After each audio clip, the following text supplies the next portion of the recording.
अच्छा देखो, first of all contract में डीप डिस्कशंस चल रहा था। इंडियन कॉन्ट्रैक्ट एक्ट 1872 में, इट्स अ ह्यूज चैप्टर। इसमें बहुत सारा बाइफर्केशंस है, मतलब सिर्फ ऐसा नहीं कि एक चैप्टर में कॉन्ट्रैक्ट खत्म हो जाए, नॉट लाइक दैट। कॉन्ट्रैक्ट में काफी सारा मैटर्स होते हैं। हम लोग अभी कॉन्ट्रैक्ट का एकदम क्या बताऊं, बीच मतलब जो भी इम्पोर्टेंट कुछ एरिया है वहां पर हम लोग पहुंच गए हैं। तो चलो, जो इम्पोर्टेंट फैक्ट्स है उसमें डिस्कशंस कर लेते हैं। लास्ट एक कंसिडरेशन में बात कर रहे थे, ओके। बेसिक मोटा मोटी ओवरऑल क्लियर है, अभी हर एक मैटर पे डीप डाइव करेंगे, ठीक है। तो चलो, जैसे डीप डाइव कैसे किया जाए। जैसे समुद्र में गोताखोर लगाते हैं ना, गोताखोर समझते हो, जो समुद्र में डुबुरी होते हैं और समुद्र के बहुत अंदर तक चले जाते हैं, क्या ढूंढने के लिए? मोती। तो हम भी मोती ढूंढने जा रहे हैं सर, बिजनेस लॉ का, कॉन्ट्रैक्ट एक्ट का मोती। ओके सर, तो मैं स्क्रीन शेयर करता हूँ, देख लो एक बार स्क्रीन शेयर हुआ है कि नहीं।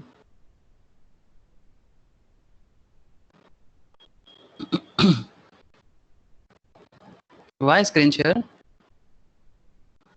Yes, sir. Yes, sir. Okay देखो, बिजनेस लॉ और कॉमर्शियल लॉ, बिजनेस लॉ और कॉमर्शियल लॉ का,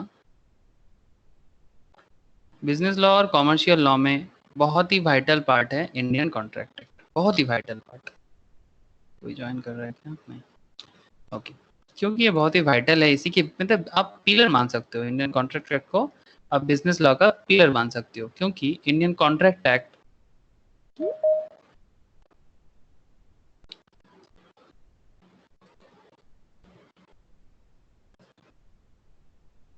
इंडियन कॉन्ट्रैक्ट एक्ट 1872 का, 1872 मतलब ब्रिटिश पीरियड का एक्ट है, आप सबको पता भी है।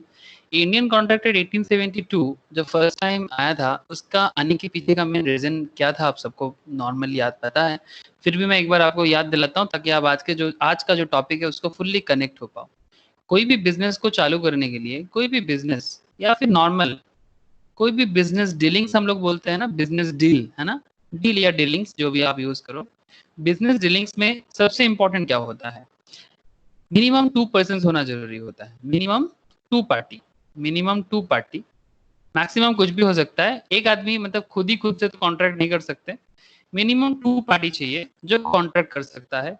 एक जन ऑफर करता है, दूसरा जन एक्सेप्ट करता है ना, एकदम लव लाइफ जैसे, जैसे लव लाइफ में होता है ना, एक जन प्रॉमिस करता है, दूसरा जन हाँ बोलता है, will you marry me types, ठीक है। तो यहाँ पर भी ये बिजनेस का शादी है, ठीक है। बिजनेस में जो डील होता है, बिजनेस का शादी कुछ ऐसा होता है, एक बंदा ऑफर करता है, दूसरा बंदा एक्सेप्ट करता है। अगर ऑफर प्लस एक्सेप्टेंस हो जाता है तो हम लोग क्या बोलते हैं सर, कि हाँ, हम लोग बोलते हैं कि एग्रीमेंट बन जाए, एग्रीमेंट बन जाते हैं। जैसे ऑफर प्लस एक्सेप्टेंस में एग्रीमेंट बन जाता है और उस एग्रीमेंट को जब हम लोग एनफोर्सेबल बाय लॉ कर देते हैं, उस एग्रीमेंट को जब हम लोग एनफोर्सेबल बाय लॉ कर देते हैं, एग्रीमेंट एनफोर्सेबल बाय लॉ, मतलब एग्रीमेंट को जब लॉ बाइंड कर लेते हैं, लॉ द्वारा हम एग्रीमेंट को क्या कर लेंगे? बाइंड कर लेंगे। बाइंड मतलब समझते हो ना, बांध लेना। एग्रीमेंट को जब हम लोग बाइंड कर लेते हैं, एनफोर्सेबल बाय लॉ, तो when agreement enforceable by law it becomes, when agreement enforceable by law it becomes contract. जब एग्रीमेंट एनफोर्सेबल हो जाते हैं, एग्रीमेंट एनफोर्सेबल बाय लॉ हो जाते हैं, इट्स बिकम कॉन्ट्रैक्ट। ये सब तो आपको पता है, बेसिक के क्लास में हम लोगों ने चर्चा काफी बार कर चुके हैं, बहुत सारा बेसिक में काफी सारा डिस्कशन हुआ है। तो कॉन्ट्रैक्ट का जो भी बेसिक है, बेसिक में हम लोगों ने ये सब मैटर में डिस्कशन किया। तो सर, तो फिर से क्यों बोल रहे हो सर, क्या करें? रोज खाना खाने से पहले हम लोग कुछ बेसिक एक्टिविटी करते हैं ना, वही ये वाला भी बेसिक एक्टिविटी है, खाना खाने से पहले का बेसिक एक्टिविटी। तो बेसिकली बिजनेस में एक ऑफर करेगा, एक्सेप्ट करेगा, एग्रीमेंट एनफोर्सेबल बाय लॉ होगा, लॉ द्वारा उसको बाइंड करोगे और फिर उसको कॉन्ट्रैक्ट बना दो। और जैसे ये कॉन्ट्रैक्ट बन जाएगा, ये कॉन्ट्रैक्ट एक्ट के तहत एक कॉन्ट्रैक्ट बन गया, मतलब लॉ आपका गवाह रहेगा, लॉ को गवाह है कि कॉन्ट्रैक्ट हुआ है, ठीक है। जैसे आप एक सिंपल एक एग्जांपल लेते हैं, आप एक लैंड सेल करना चाहते हो, एक बंदा लैंड सेल करना चाहते हैं, दूसरा बंदा लैंड को परचेस करना चाहते हैं, ठीक है। एक बंदा सेल करेगा, एक बंदा परचेस करेगा। तो लैंड सेलिंग परचेस सब कुछ ठीक है, लेकिन जो सेल कर रहा है इसको, ये परचेस कर रहा है इससे, तो ऑफर मानो कि ये किया था, जिसने सेल कर रहा है वो ऑफर किया था और जो परचेस कर रहा है वो एक्सेप्ट कर लिया, तो दोनों में ऑफर एक्सेप्टेंस बन गया। सिंपल सा बात है, इसमें क्या बड़ी बात है। ऑफर प्लस एक्सेप्टेंस हो गया, एग्रीमेंट बन गया। हाँ भाई जमीन अभी एग्रीमेंट पे आ गया, हम लोग एग्रीमेंट पेपर लाके, कोर्ट पेपर हम लोग बोलते हैं ना, 10 रुपीज, 20 रुपीज, 200 रुपीज, 500 रुपीज का कोर्ट पेपर ही एग्रीमेंट पेपर होता है। लेकिन सवाल ये उठता है कि सपोज एक पर्टिकुलर लैंड आपका है, उसका प्रूफ क्या है। Hello, do get my point. Suppose ये एक लैंड का पार्ट है, this a part of land. ये लैंड का पार्ट पूरा एक एरिया है, इस पर्टिकुलर एरिया में आपका एक जमीन का टुकड़ा है, उस पर आपका एक घर है। तो सवाल ये कि जिसने जमीन जिसको सेल किया, ये जमीन इसका है, इसका प्रूफ क्या है। क्योंकि इसके साथ ये मानो कि ए बंदा है, ये मानो कि बी बंदा है, ठीक है, ये ए पर्सन, ये बी पर्सन, ए और बी में कॉन्ट्रैक्ट एक एग्रीमेंट बन रहा है, इन दोनों के बीच में कॉन्ट्रैक्ट भी बन गया। लेकिन इन दोनों के बीच में कॉन्ट्रैक्ट जब बना, तो उसके लिए सरकार के घर में स्टैम्प ड्यूटी गया। स्टैम्प ड्यूटी क्या होता है, कॉन्ट्रैक्ट वैल्यू, ठीक है, स्टैम्प वैल्यू भी बोलते हैं उसको। काफी अच्छा खासा होता है। अगर 50 लाख का प्रॉपर्टी है, प्रॉपर्टी वैल्यू 50 लाख का है, तो करीब मानो कि 3 से 4 लाख या 5 लाख के आसपास का इसका स्टैम्प वैल्यू हो जाएगा। मतलब इसको हम लोग प्रॉपर्टी रजिस्ट्रेशन चार्ज भी बोल सकते हैं, ठीक है। रजिस्ट्रेशन चार्ज 5 लाख, 4 लाख, 2 लाख कुछ भी हो सकता है, depending on the state to state, village to village, ठीक है। सरकार का एक अलग रेट चार्ट है उसका। तो बेसिकली ये जमीन आपका है, ये जमीन ए का है, बी को सेल किया, अब आज से जमीन बी के नाम पे जाना जाएगा। ये जो मैं सारा का सारा बात कर रहा हूँ, और फिर बाद में बी किसी और को भी सेल कर सकता है। तो ये क्या चल रहा है, ये ए के साथ बी का कॉन्ट्रैक्ट, सबके ऊपर कौन है, गवर्नमेंट है। तो गवर्नमेंट हर चीज का गवाह रखते हैं कि हाँ मुझे पता है ए और बी में कॉन्ट्रैक्ट हुआ है। क्योंकि बी जब बाद में बोलते हैं ना ये मेरा जमीन, ये मेरा जमीन, तभी वो बोल सकता है अगर गवर्नमेंट उसको सपोर्ट करे तो। और गवर्नमेंट का सपोर्ट पाने के लिए आपको क्या करना पड़ेगा, सरकार के घर में स्टैम्प वैल्यू या रजिस्ट्रेशन चार्जेस जमा करना पड़ेगा, हाँ या ना। आप बाइक खरीद के लाते हो शोरूम से, हेलो, शोरूम से बाइक खरीद के लाते हो, फिर बाइक का रजिस्ट्रेशन करते हो कि नहीं करते, please tell me. Yes sir. होता है ना। तो रजिस्ट्रेशन क्यों करते हैं, रजिस्ट्रेशन इसलिए करते हैं कि ये बाइक इतना दिन किसका था, शोरूम का था, ठीक है। सपोज आप हीरो का बाइक लेके आए, हीरो का बाइक लेके आए, अब हीरो का बाइक शोरूम ओनर का था, क्योंकि वो परचेस किया था सेल करने के लिए। अभी ये बाइक आप रजिस्ट्रेशन करने के लिए जाओगे, ठीक है, जैसे यहाँ पर सॉल्ट लेक में, बेलतला में है, ठीक है, वहां पर बारासात एरिया में है, ठीक है, जो भी नियरेस्ट डिस्ट्रिक्ट एरिया है वहां पर रजिस्ट्रेशन का ऑफिस होते हैं। तो बाइक रजिस्ट्रेशन का एक अलग एरिया होते हैं। अब बाइक रजिस्ट्रेशन का जो भी ऑफिस है वहां पर जाके बाइक को रजिस्टर करते हो, और फिर हम लोग उसको क्या बोलते हैं, बाइक ऑन रोड हो गया, बाइक ऑन रोड हो गया। और आज से बाइक आपका, आज से मेरी बाइक हो गई, ठीक है, आज से बाइक का रिस्पॉन्सिबिलिटी मेरा हो गया। आपको गाना याद आ रहा है क्या, अब ठीक है गाना मत गाओ, ठीक है। आज से तेरी सारी ख्याल मेरा, ये मतलब किसका बात कर रहा हूँ मैं, बाइक का बात कर रहा हूँ। छोड़ो ना यार, आप कहाँ कहाँ चले जाते हो। तो बेसिकली बाइक मेरा हो गया, लेकिन ये जो बाइक को मेरा करने के लिए इसका रजिस्ट्रेशन चार्जेस आपको देना पड़ेगा ना, ठीक है। बाइक का दाम था 1 लाख, ऑन रोड लाने का खर्चा पड़ गया और एक्स्ट्रा 30,000। लेकिन सरकार आपका गवाह बन जाएगा, ये सारा का सारा 30,000 का अमाउंट किसके पास, गवर्नमेंट के पास। आज से गवर्नमेंट आपके लिए ख्याल रखेगा कि हाँ ये बाइक इस पर्टिकुलर पर्सन का है, और कुछ भी हो जाए, ठीक है। बाइक का, अगर बाइक का इंश्योरेंस भी करना है ना, आपके नाम पे बाइक इंश्योरेंस होता है ना, तो इंश्योरेंस तभी कर पाओगे जब बाइक में आपका रजिस्ट्रेशन होगा। अगर आपका रजिस्ट्रेशन नहीं है तो बाइक का इंश्योरेंस भी नहीं बनेगा। अगर आप किसी को एक्सीडेंट कर देते हो या फिर आपका बाइक में कुछ चोट आ जाता है, आप इंश्योरेंस का कॉन्ट्रैक्ट तक नहीं कर सकते। हेलो, आपको समझ में आ रहा है। एक कॉन्ट्रैक्ट, एक बाइक का कॉन्ट्रैक्ट, उसके साथ एक इंश्योरेंस का कॉन्ट्रैक्ट। मतलब आपने बाइक का कॉन्ट्रैक्ट शोरूम से निकाल के ऑन रोड रजिस्ट्रेशन अगर नहीं कर पाए, तो आपका इंश्योरेंस कॉन्ट्रैक्ट भी फेलियर हो जाएगा। तो एक कॉन्ट्रैक्ट के ऊपर डिपेंड करके सारा का सारा कॉन्ट्रैक्ट डिपेंडेंट है, और जो पूरा का पूरा बिजनेस सिनारियो को, पूरा का पूरा बिजनेस सिनारियो को यही हैंडल कर लेते हैं। इज इट राइट और रॉन्ग। पूरा बिजनेस सिनारियो एक कॉन्ट्रैक्ट पे ही तो टिका हुआ है। तो आई होप कि ये तो क्लियर है कि इंडियन कॉन्ट्रैक्ट एक्ट कितना इंपॉर्टेंट है, इंडियन कॉन्ट्रैक्ट एक्ट कितना इंपॉर्टेंट है, ये बात तो क्लियर है। सर आज क्या जानेंगे, आज स्पेशल कुछ बातें जानेंगे इंडियन कॉन्ट्रैक्ट एक्ट का, ठीक है, 1872 का कुछ स्पेशल पॉइंट्स। चलो स्पेशल पॉइंट्स में डायरेक्ट विजिट करते हैं। स्पेशल पॉइंट्स कहाँ गया, ओके, आई होप आप सबको दिख रहा है। पॉइंट क्या है, other essential elements of a contract, other essential elements of a contract, मतलब एक कॉन्ट्रैक्ट बनने के लिए नॉर्मल जो बेसिक है वो तो है, लेकिन अदर एसेंशियल एलिमेंट्स क्या क्या जरूरी है। तो चलो अदर एसेंशियल्स में थोड़ा देख लेते हैं। अदर एसेंशियल्स में अगर आप चार्ट को देखते हो, प्लीज ध्यान से देखना, बहुत ही वाइटल चैप्टर है ये। एक कॉन्ट्रैक्ट को वैलिड बनाने के लिए क्या क्या एसेंशियल एलिमेंट जरूरी होता है वैलिड कॉन्ट्रैक्ट करने के लिए। कॉन्ट्रैक्ट को वैलिड होना जरूरी है, नहीं तो कॉन्ट्रैक्ट क्या हो जाएगा, वॉइड हो जाएगा। अगर कॉन्ट्रैक्ट वैलिड नहीं तो कॉन्ट्रैक्ट क्या, अगर कॉन्ट्रैक्ट वैलिड नहीं तो कॉन्ट्रैक्ट वॉइड हो जाएगा, वैलिड होगा या फिर वॉइड होगा। सर और एक भी तो होता है वॉइडेबल, है ना, कॉन्ट्रैक्ट वॉइड भी होता है, कॉन्ट्रैक्ट वॉइडेबल भी होता है, लेकिन ये वॉइड तो टोटल कैंसिलेशन, ये आधा कैंसिलेशन, मतलब डिपेंडिंग ऑन द सिचुएशन ये भी कैंसिल हो सकता है। तो ये वॉइड वॉइडेबल ऑलरेडी डिस्कस्ड, ठीक है, लेकिन अभी बात करेंगे वैलिड कॉन्ट्रैक्ट का एसेंशियल एलिमेंट्स। तो क्या क्या एसेंशियल एलिमेंट्स है, एसेंशियलिटी में अगर आप देखो तो आपके सामने कैपेसिटी टू कॉन्ट्रैक्ट है, फ्री कंसेंट है, लॉफुल कंसिडरेशन एंड ऑब्जेक्ट है, and not explicitly declare to be void है। ये चारों पॉइंट प्लीज याद रखिएगा। कैपेसिटी टू कॉन्ट्रैक्ट होना चाहिए, मतलब अगर कॉन्ट्रैक्ट को वैलिड बनाना है तो जिनके बीच में कॉन्ट्रैक्ट हो रहा है, जिनके बीच में कॉन्ट्रैक्ट हो रहा है उनका कॉन्ट्रैक्ट करने का कैपेसिटी होना चाहिए, मतलब पार्टीज ऑफ द कॉन्ट्रैक्ट, मतलब ऑलवेज पार्टीज तो होता है ना, कॉन्ट्रैक्ट में पार्टीज तो होगा। जैसे मैंने अभी शोरूम का एग्जांपल ले रहा था, शोरूम से आपने बाइक लिया, शोरूम से हीरो का एक शोरूम था, किसी का डीलरशिप में था, हीरो का जो डीलर था, डीलर के शोरूम से आपके साथ यू एंड हीरो का शोरूम का डीलर, इनके बीच में कॉन्ट्रैक्ट हो रहा है। तो ये लोग कौन है, पार्टीज टू ए कॉन्ट्रैक्ट। यहाँ 3 जन है, हीरो कंपनी है, शोरूम का डीलर है एंड आप हो, 3 जन के बीच में एक तरह का कॉन्ट्रैक्ट हो रहा है। हीरो यहाँ पर थर्ड पार्टी है, शोरूम यहाँ पर थर्ड पार्टी है, हीरो के साथ आपका कॉन्ट्रैक्ट चल रहा है।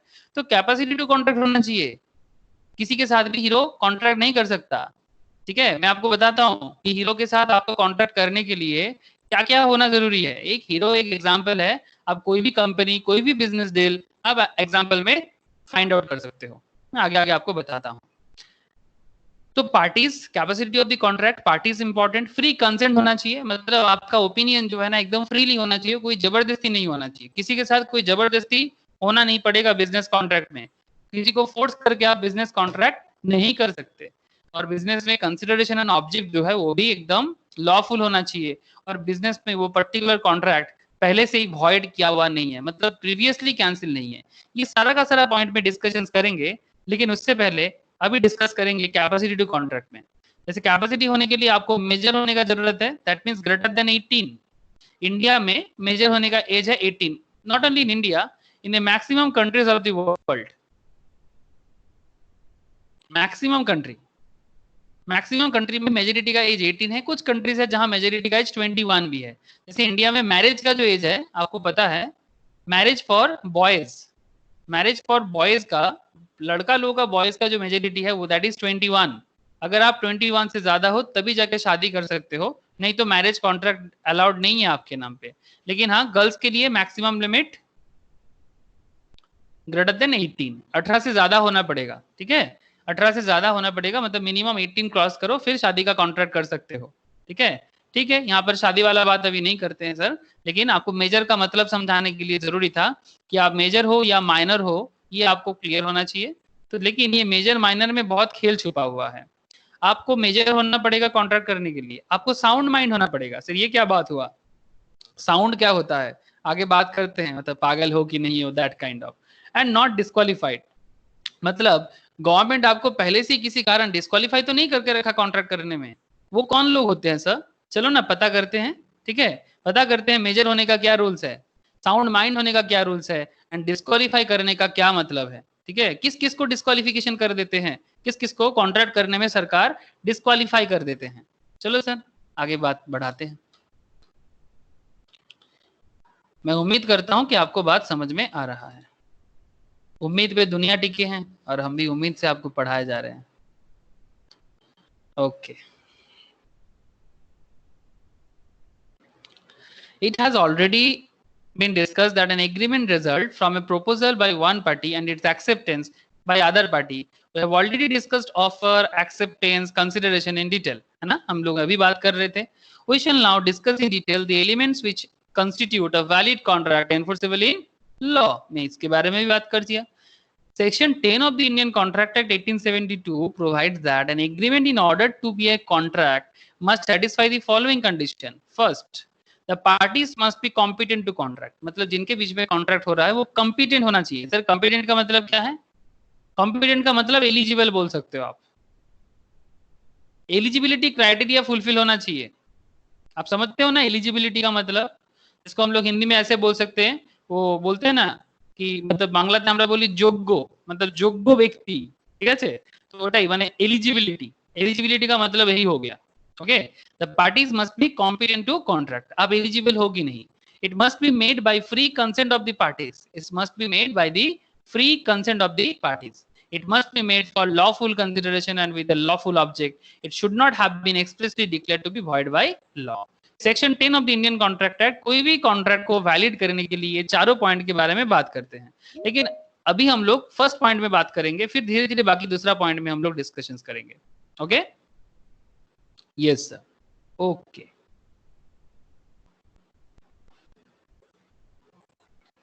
सबसे पहले कैपेसिटी में बात कर लेते हैं ना।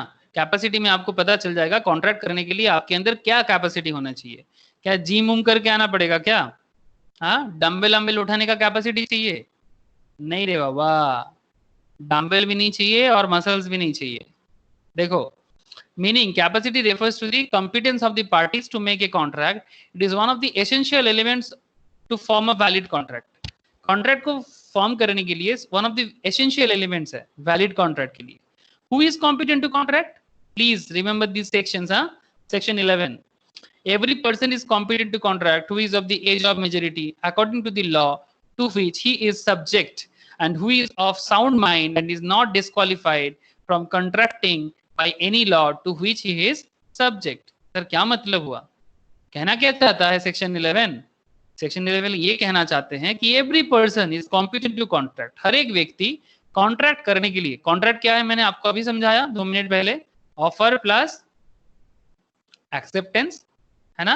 ऑफर प्लस एक्सेप्टेंस क्या होता है? किसी भी बिजनेस डील में एग्रीमेंट होता है, और एग्रीमेंट को जब हम लोग एनफोर्सेबल बाय लॉ करते हैं, एनफोर्सेबल बाय लॉ करते हैं, एग्रीमेंट एनफोर्सेबल बाय लॉ, तो क्या बन जाएगा? कॉन्ट्रैक्ट बन जाएगा। अब कह रहा है कि every person is competent to contract who is the age of majority. Majority का एज मैंने अभी आपको बताया, मेजोरिटी का एज है greater than 18 according to the law to which he is subject. कौन सा लॉ का पार्ट हो आप? सर आप इंडिया के रहने वाले हो ना, आप जिस देश का रहने वाले हो आपके लिए उसी देश का कॉन्ट्रैक्ट एक्ट यूज होगा। तो आपका देश क्या है? इंडिया या भारत, ठीक है, दोनों नामी लीगल नेम है सर, इंडिया एंड भारत। आप भारत देश की वासी हो, ठीक है, तो इस देश का जो नियम है वही नियम आपके लिए लागू होता है मेजोरिटी एक्ट का। बात समझ रहे हो ना सब? इसलिए कह रहा है कि majority according to every person is competent to contract who is of the age of majority according to the law to which he is subject and who is of sound mind। मतलब आप पागल दिमाग वाला इंसान नहीं हो। Sound mind का मतलब समझ रहे हो ना? नशाड़ी नहीं, गंजाड़ी नहीं। गंजाड़ी समझते हो? अरे बाबा, जो लोग सारा दिन वो ड्रग्स का नशा करता है, गंजा वगैरह पी के पड़ा रहता है, या फिर पागल है, किसी भी कारण से पागल है, मे बी कुछ मेंटल टॉर्चर के कारण, कोई इंसान ऐसे तो पागल नहीं होता, ठीक है, may be there are some mental torture या फिर कुछ मेंटल कंडीशंस, तभी जाके वो साउंड नहीं होते। तो आपका दिमाग साउंड होना चाहिए, मतलब एकदम प्रॉपर नॉर्मल इंसान जैसे। And is not disqualified from contracting by any law to which he is subject. मतलब आप जिस लॉ का सब्जेक्ट हो, आप कौन सा लॉ का सब्जेक्ट हो? आप इंडियन कॉन्स्टिट्यूशन का सब्जेक्ट हो। इंडियन कॉन्स्टिट्यूशन मतलब भारतीय संविधान। आप समझ पा रहे हो ना? आप भारतीय संविधान का सब्जेक्ट हो। अगर इंडियन कॉन्स्टिट्यूशन किसी को मना करता है कि ये बंदा चोर है, ये बंदा पागल है, ये बंदा मेरा शत्रु है, जैसे अभी चाइना के साथ वार चल रहा है ना, अभी मतलब डायरेक्ट तो बोला नहीं गया कि भाई चाइना एनिमी है हमारा, लेकिन अगर तंग कर रहा है तो एनिमी है ना सर। पाकिस्तान के बारे में तो हम लोग हमेशा बोलते रहते हैं, पाकिस्तान, आजकल तो नेपाल भी पीछे पड़ा है सर, पता नहीं इस नेपाल को क्या हो गया, आई डोंट नो। बहुत खराब लग रहा है सुन के, ये कभी हमारा एनिमी नहीं था, because Nepal was always a part of India, जानते हो। नेपाल का अगर आप प्रीवियस हिस्ट्री चेक करोगे, Nepal is always a part of India, just because British period में नेपाल इंडिया का पार्ट नहीं था, दैट्स वाई करंट स्टेज में नेपाल इंडिया का पार्ट नहीं है। लेकिन ये नेपाल को क्या हो गया, चाइना का मदद लेके ये इंडिया के पीछे ही पड़ गया। चलो सर, पॉलिटिकल बातें बाद में करते हैं, इंपॉर्टेंट होता है, लेकिन अभी नहीं। बेसिकली मैं कहना ये चाहता हूं कि आप जिस लॉ का पार्ट हो, वो लॉ अगर आपको किसी कारण से डिस्क्वालीफाई करते हैं तो आप कॉन्ट्रैक्ट नहीं कर सकते। ओके, तो तभी जाके आपको कॉम्पिटेंट टू कॉन्ट्रैक्ट कहा जाएगा। कॉम्पिटेंट का मतलब समझ आया ना, एलिजिबिलिटी या योग्यता। ओके, एलिजिबिलिटी या योग्यता, मतलब आप योग्य हो या नहीं। ओके सर, सर आप लोगों को समझ में आ रहा है ना, या फिर मैं अकेला ही बोले जा रहा हूँ? यस और no, please tell me. Yes sir, समझ में आ रहा है। Thank you. Analysis of section 11 में अगर हम थोड़ा सा ज्यादा एनालाइज करना चालू करें तो देखो क्या होता है। This section deals with personal capacity of 3 types of individuals. Every person is competent to contract, has attend the age of majority that is greater than 18, is of sound mind, मतलब lunatic नहीं है, मतलब पागल नहीं है। ठीक है, मैं इसको हिंदी में लिखता हूँ, पागल नहीं है, ऐसा मान के चलो। अभी बाद में और समझ में आएगा, साउंड माइंड में और भी बातें हैं। पागल नहीं है तब आके आप साउंड माइंड हो, या फिर नशाड़ी नहीं हो, is not disqualified from contracted bye any law which he is subject. Okay sir, ये तो समझ में आ रहा है। सर गाड़ी को आगे बढ़ाओ, क्या तब से एक ही जगह में फर्स्ट गियर में लगा के रखे हो, सेकंड गियर में चलो। ओके सर, मैं अभी गाड़ी को सेकंड गियर में लेके जाता हूँ। Age of majority, age of majority क्या है? ओके, मेजोरिटी का एज क्या है? In India the age of majority is regulated by Indian majority act. जान लो सर, अगर आपको मेजर कहा जाएगा, आप लोगों में से जो भी अंडर 18 हो वो मेजर नहीं हो। क्यों जानते हो? बिकॉज आप इसलिए मेजर नहीं हो, आप भले ही आपके माँ के सामने, पापा के सामने बोलते हो कि नहीं नहीं मैं तो बड़ा हो गया, मैं बहुत बड़ा हो गया, मेरा पूरा खुला छूट चाहिए, मैं जब मर्जी करूँ, जो मर्जी करूँ, जहां मर्जी जाऊं, आप लोग बोलते हो ना। আমি কি এখনো ছোট আছি নাকি? in our Bengali families we use these kinds of words, even this is very in practice। আমরা কি এখনো ছোট আছি নাকি? কি যে ছোটদের মতো খালি শাসন করো, मतलब समझ में आ रहा है क्या? बच्चा लोग जैसे हमेशा ट्रीट करते हो, अभी बड़ा हो गए हम लोग, ठीक है, लेकिन आप बड़ा नहीं हुए। जो लोग 18 के नीचे हो उनके बारे में बोल रहा हूँ, ठीक है। अगर कोई भी अबव 18 हो मजा लो, लेकिन मेरे हिसाब से बच्चा रहना ज्यादा अच्छा है। दिल तो बच्चा है जी, और उम्र भी बच्चा रहना, बड़ा होने में प्रॉब्लम बढ़ता है जो भी हो, समझोगे नहीं सर, बड़ा हो जाओ समझ में आ जाएगा। in India the age of majority is regulated by the Indian Majority Act 1875। आपको इसलिए माइनर कहा जाता है बिकॉज मेजोरिटी एक्ट में लिखा है। कोई भी चीज दुनिया में एवी नहीं होता, हर चीज के पीछे रीजन होता है। तो यहाँ पर मेजोरिटी एक्ट में बोला है जो 1875 में आया है, remember this. Every person domiciled in India, जो भी इंडिया का रहने वाले हैं, डोमिसाइल मतलब आपका residential status, citizenship status. Every person domiciled in India shall attain the age of majority on the completion of 18 years of age and not before. The age of majority being 18 years, a person less than that age, even by a day, अगर एक दिन पहले का भी हो, would be minor for the purpose of contracting। Contract करने के लिए अगर आपका एज 17 years 364 डेज भी होता है ना, तो भी आप माइनर कहलाओगे as per for doing contract.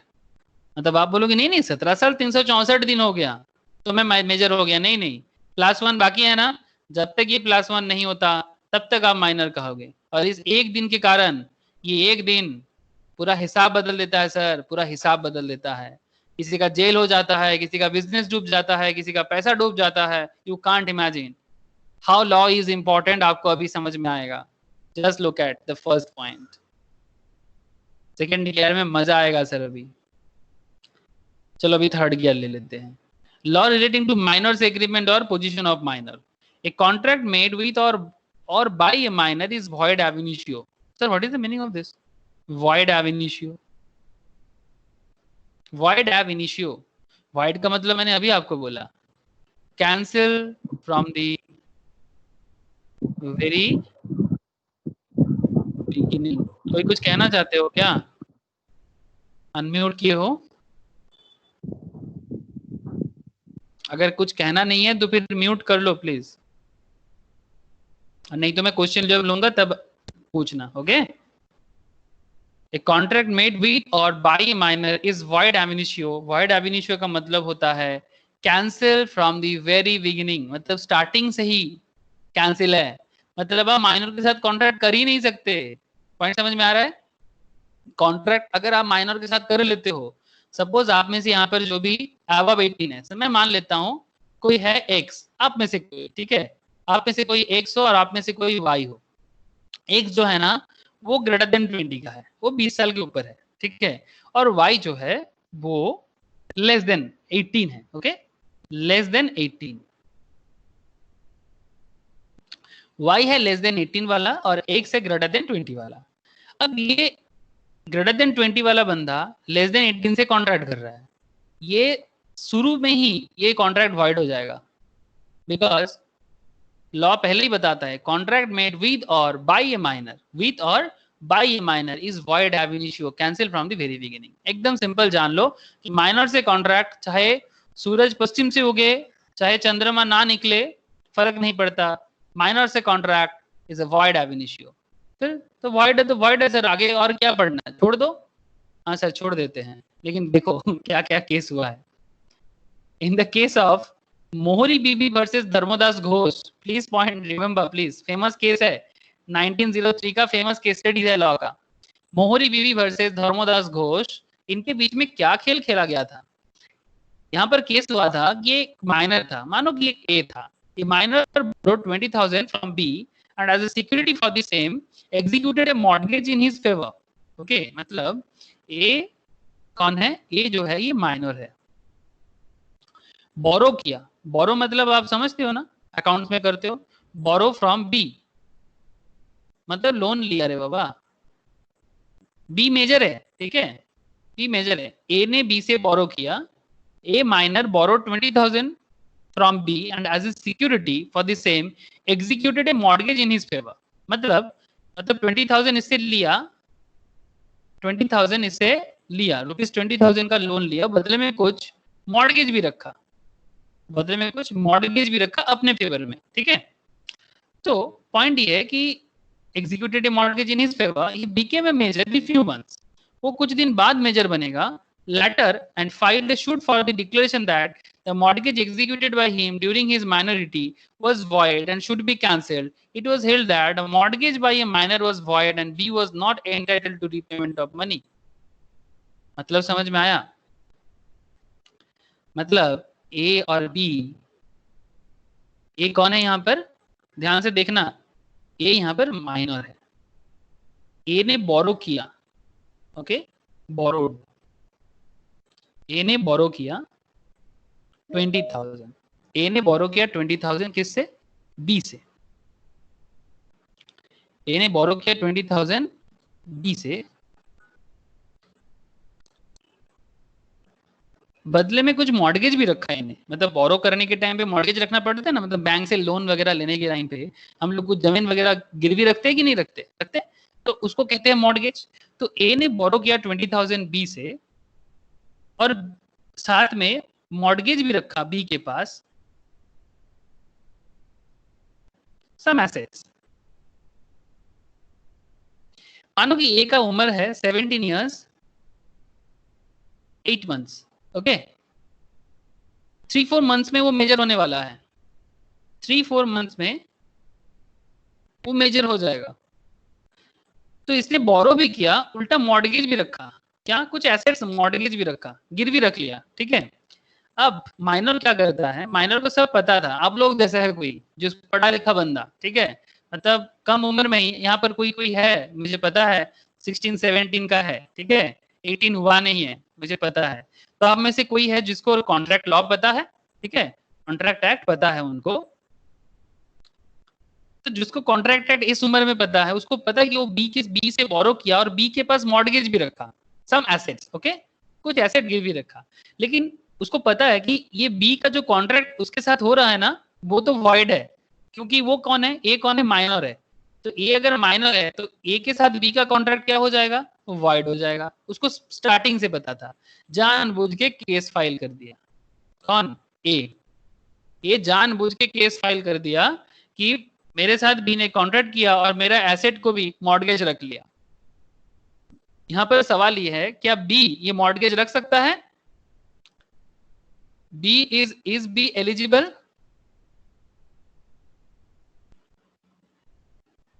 To take mortgage from A?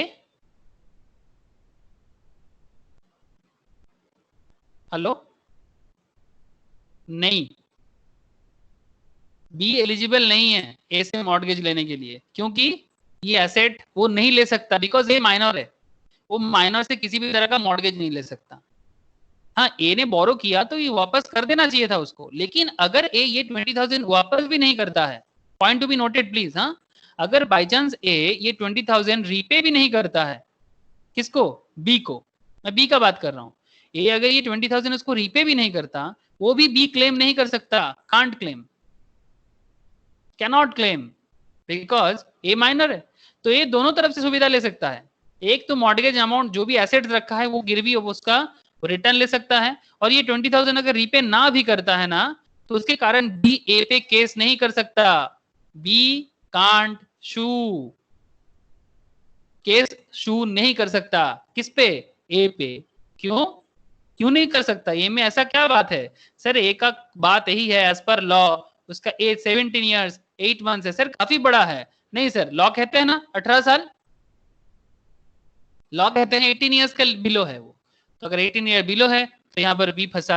B को 10 बार सोचना चाहिए था। दाढ़ी मोच देख के नहीं, पेपर देखो। आजकल सब उम्र कम क्या रहता है, दाढ़ी मोच देख के किसी को कितना भी बड़ा लग सकता है।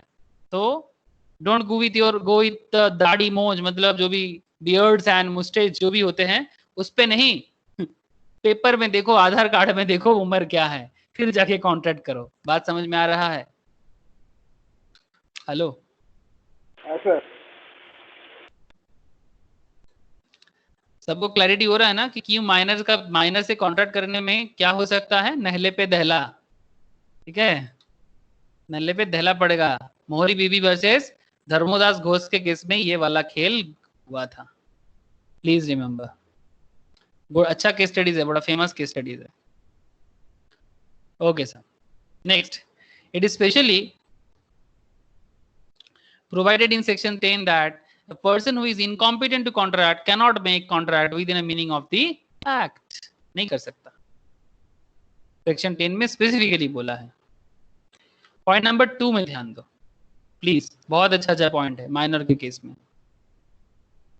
मतलब माइनर के साथ कॉन्ट्रैक्ट करोगे तो फंसोगे, बार बार बोल रहा हूं। No ratification after attaining majority. No ratification, ratification का मतलब क्या होता है सर? सर रेटिफिकेशन का मतलब आप मान के चलो अप्रूवल है, okay, approval. No ratification after attaining majority. Suppose जब इसका उम्र, ए का उम्र, जब पुराना केस में बात कर रहा हूँ, ए और बी में जो केस हुआ था, ए 17 ईयर्स 8 मंथ्स था, इनके साथ बी का जो कॉन्ट्रैक्ट बना था ये वॉइड था, बी मेजर था, लेकिन ए तो मेजर नहीं था ना, ए तो माइनर था। ए 17 साल 8 महीने का था, कुछ ही मंथ में ये मेजर बन जाता। लेकिन ये मेजर बनने के बाद भी जो कॉन्ट्रैक्ट उनका बना था ना, वो वॉइड ही है, क्योंकि जब कॉन्ट्रैक्ट बना था उस टाइम पे वो माइनर था, तो ये कॉन्ट्रैक्ट वॉइड है तो वॉइड है। लेकिन अगर कोई बोलेगा नहीं 4 महीने बाद जब वो मेजर हो जाएगा तब उसको वैलिड कर देना, नहीं, ऐसा नहीं होता, ऐसा नहीं होता। सपोज आज आप, ये कोई है आप में से ही कोई जिसका उम्र बिलो 18 है, ठीक है, आप में से कोई हो जिसका उम्र बिलो 18 है, बड़ा नाच रहा है, किसी से 20,000 का लोन लिया था और दिया नहीं, और कोर्ट भी इस पे कुछ नहीं करेगा, ठीक है, इसलिए बड़ा नाच रहा है, एकदम बाल ऊपर करके नाच रहा है, बिलो 18 का कोई बंदा है, ये कोई है मेरे जैसा बूढ़ा, ठीक है, सोच रहा है बैठे बैठे, ठीक है, सोच रहा है बैठे बैठे मैं किसके साथ कॉन्ट्रैक्ट कर लिया रे बाबा, हाँ, चिंता का रेखा करके गाल में हाथ लगा के बैठा हुआ है। सर मेरा ड्राइंग कुछ ऐसा ही टाइप का है, भूत टाइप का ड्राइंग है, ठीक है, आप लोग बस मतलब समझ लो। तो गाल में हाथ लगा के बैठे बैठे सोच रहा है कि मैंने क्या गलती कर दिया। तो ये अबव 18 वाला बंदा है मेरे जैसा कोई, ये बिलो 18 वाला बंदा है। तो ये इसका उम्र है 17 साल, 17 years 8 months, still 4 months to go, 4 months to go, अभी भी 4 महीना बाकी है। पॉइंट ये है कि क्या अभी जो कॉन्ट्रैक्ट इनके साथ इनका बन रहा है ये तो अभी वॉइड है, presently void, now void contract, मतलब कैंसिल है, ये हो ही नहीं सकता। लेकिन क्या ये 4 महीना बाद, आफ्टर 4 months,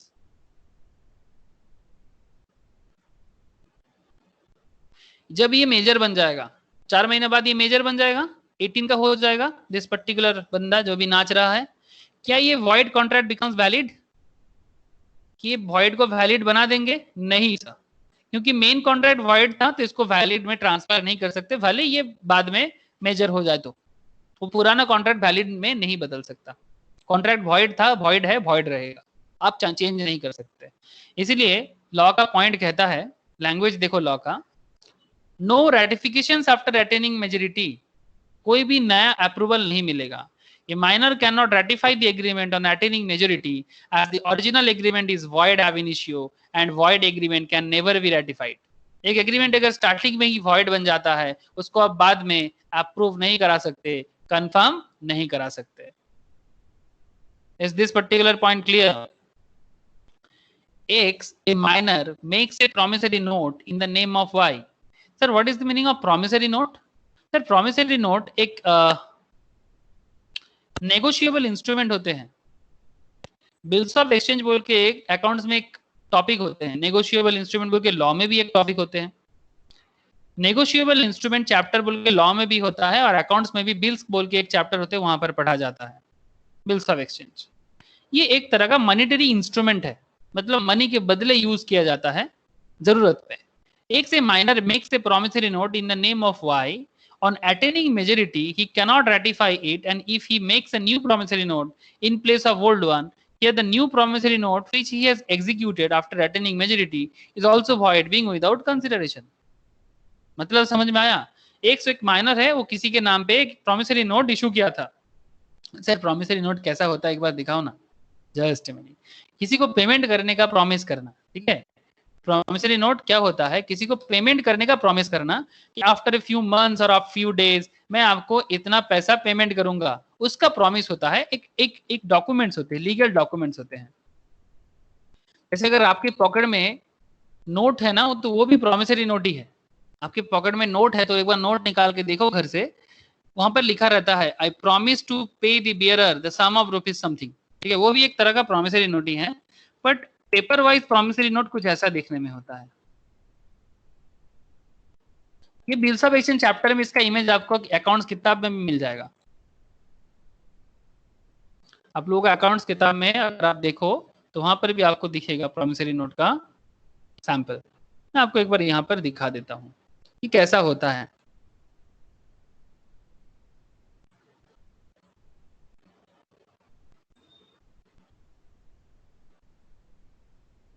क्या आपको दिख रहा है?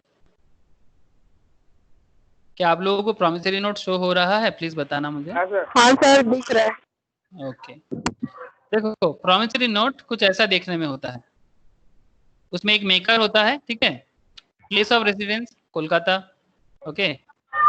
दे दो, म्यूट कर लो प्लीज, किसी का म्यूट नहीं है, म्यूट कर लो, बैकग्राउंड नॉइज है। Place of residence Kolkata, date दे दो आज का, सॉरी 27/20, मैंने क्या कर दिया, हाँ 27/20 सही तो किया। हाँ, आई मेकर्स नेम, जो बना रहे प्रॉमिसरी नोट, सपोज मेरा नाम प्रलय, एग्री एंड प्रॉमिस टू पे, पे इज नेम, सपोज मैं मैम को पे करना चाहता हूँ, पायल, ओके। आई प्रलय एग्री एंड प्रॉमिस टू पे पायल, ठीक है, और ऑर्डर दिस सम, कितना बताओ, ₹10,000 मैम को मुझे देना है। यहाँ पर यूरो में बोला, for the value received with interest at the annual rate of इतना डेट के अंदर मैं उसको वापस कर दूंगा। तो इस तरह से आपको प्रॉमिस करना पड़ता है, जिसको प्रॉमिसरी नोट कहते हैं। फिर जो मेकर है वो यहाँ पर अपना साइन कर लेगा। ठीक है। तो अगर ऐसा कभी माइनर करता है, ठीक है, और जब वो मेजर नहीं था, माइनर लेवल में अगर वो इस तरह का कोई एग्रीमेंट करता है, किसी को पेमेंट करने का वादा करता है, तो क्या जब वो मेजर बन जाएगा, क्या उसको पुराना को चेंज करके नया बना सकता है? नहीं, क्योंकि पुराना में ऑलरेडी वो वॉइड कर दिया था। पुराना में जब भी उसने, जब माइनर था, इन द केस ऑफ जब भी वो एज ए माइनर उसको उसका वॉइड हो गया था, अब जैसे ही वो मेजर हो गया वो नहीं चेंज कर सकता, ठीक है, वो एग्रीमेंट होगा ही नहीं। एक से minor makes a promissory note in the name of Y on attaining majority, he cannot ratify it, and if he makes a new promissory note in place of old one, here the new promissory note which he executed after attaining majority is also void, being without consideration. मतलब वो भी without consideration हो, बिना consideration का हो, void ही माना जाएगा, ठीक है। मतलब फ्रेशली करना पड़ेगा मेजर बनने के बाद, पुराना वाला को रेटिफाई नहीं कर सकते, ओल्ड वन को रेटिफाई नहीं कर सकते, ठीक है। नो रेटिफिकेशन, समझ में आ रहा है ना? हाँ हाँ सर। ओके, म्यूट कर लो। माइनर कैन बी बेनिफिशियरी और can take benefit out of contract. ये मजेदार है, देखो माइनर बनने का फायदा देखो। हाँ, आजकल सब मतलब 18 साल के नीचे का मतलब थोड़ी ना कि दूध पीता बच्चा है। हाँ, बिलो 18 का मतलब थोड़ी ना ऐसा है, लेकिन फिर भी आजकल बिलो 18 वाले इसका लॉ का बहुत फायदा लेता है, जानते हो ना। बिलो 18 लॉ का बहुत बेनिफिट लेता है। मुझे मेरे हिसाब से कुछ चेंजेस लाना चाहिए, ठीक है। अगर उसका अंदर समझदारी आ जाए तो चेंज करना चाहिए लॉ को। ये 1872 में भी जैसे नया नया लॉ में चेंजेस आ सकता है सर। जैसे रिसेंटली इंडिया ने क्या चेंजेस करके दिखाया, आपने लोगों ने देखा? हाँ, सेक्शन 370, सेक्शन 370 जानते हो ना? सेक्शन 370 जो कश्मीर में लागू होता था स्पेशल स्टेटस के लिए, ये वाला लॉ को हटा दिया। कश्मीर के लिए जो स्पेशल स्टेटस था ये हट गया, ठीक है। तो लॉ में चेंजेस आ सकता है, एज टाइम टू टाइम आप लॉ को अपडेट कर सकते हो, इसका अमेंड कहना बोलते हैं। जरूरत के हिसाब से, समय का मांग था, कश्मीर को 370 सेक्शन हटा देना चाहिए था। स्पेशल स्टेटस जो था कश्मीर का, ये हट जाना चाहिए था, बहुत जरूरी था। कश्मीर हमारा पार्ट है। हाँ, बोलते हैं कि एक देश में दो निशान, दो विधान और दो प्रधान नहीं रह सकता। तो कश्मीर हमारा इंडिया का पार्ट है, तो एक ही देश में कश्मीर का सीएम का अलग औहदा, इंडिया का प्राइम मिनिस्टर का अलग औहदा, दो झंडा, निशान मतलब जानते हो आप लोग, झंडा का बात करो, फ्लैग का, इंडिया का फ्लैग अलग, कश्मीर का फ्लैग अलग, ठीक है। या फिर दो प्रधान, दो निशान और दो विधान, मतलब दो अलग लॉ। कश्मीर अपना लॉ यूज करता था, इंडिया का लॉ अलग है, तो फिर कैसे इंडिया का पार्ट? इसीलिए इंडियन गवर्नमेंट ने इसको हटा दिया। एक देश में दो प्रधान, दो निशान, दो विधान नहीं रह सकता। आप बात समझ रहे हो सर? ये अच्छा बात नहीं है, लेकिन ये टाइम टू टाइम 1947 में चेंज नहीं हुआ था, तो समय का मांग था, 2020 में चेंज हो गया। बड़े मजा आ गया सर, बहुत जरूरी था। कश्मीर में प्रॉब्लम चल रहा है, वहां पर आम आदमी के साथ बहुत ज्यादा खराबी हो रहा है, लेकिन अगर टेरर को वो लोग इस तरह से हेल्प करेगा और पाकिस्तान अगर प्रॉब्लम क्रिएट करेगा, तो वो उसका लिए सबको लड़ाई करना पड़ेगा। आज कश्मीर में लोगों के लिए जो भी खराबी हो रहा है, हम लोगों को भी उसका कुछ ना कुछ सोचना चाहिए। लेकिन seriously situation needs to change. तो मैं कहना ये चाहता हूँ, बात कश्मीर का नहीं था, ये सिविल लॉ का एक पार्ट था सर। मैं आपको समझाया कि कैसे समय के साथ लॉ में चेंजेस आता है। अभी मैं आपको भी बताना चाहता हूँ कि मेरे हिसाब से, ये मेरे पर्सनल पॉइंट ऑफ व्यू है, कि ये जो 18 इयर्स के एज में माइनर लोग ना बड़ा फायदा लेता है। हाँ, इसका फायदा नहीं होना चाहिए जो भी, लेकिन आप लॉ समझो, अभी जो भी एज पर लॉ है आप देख लो एक बार, मजा देखो इसका। minor can be a beneficiary, minor can be a beneficiary or can take benefit out of contract though a minor is not competent। बहुत vital है, देखना ध्यान से। though minor is not competent to contract, nothing in the contract act prevents him from making the other party bound to the minor, thus a promissory note duly executed in favor of a minor is not void। अगर कोई minor के नाम पे promissory note देता है, मतलब इससे पहले वाला केस में क्या हुआ था, ये वाला केस में माइनर किसी को प्रॉमिसरी नोट दे रहा था, माइनर इशू कर रहा था प्रॉमिसरी नोट, ये वॉइड हो सकता है।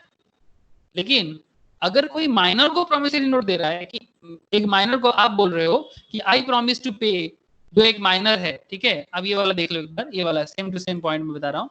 अगर यही वाला चीज किसी माइनर को दिया जा रहा है, ठीक है, जो दे रहा है आई, सपोज मैं, आप में से कोई जो बिलो 18 हो, मैं प्रॉमिस कर रहा हूं बिलो 18 का किसी को, तो अगर मैं किसी को प्रॉमिसरी नोट देता हूं तो वो इसको ले सकता है, मतलब बेनिफिट है ना इसका, प्रॉमिसरी नोट दे रहा हूं पैसा मिलेगा, तो बेनिफिट माइनर ले सकता है, लेकिन माइनर लायबिलिटी नहीं लेगा।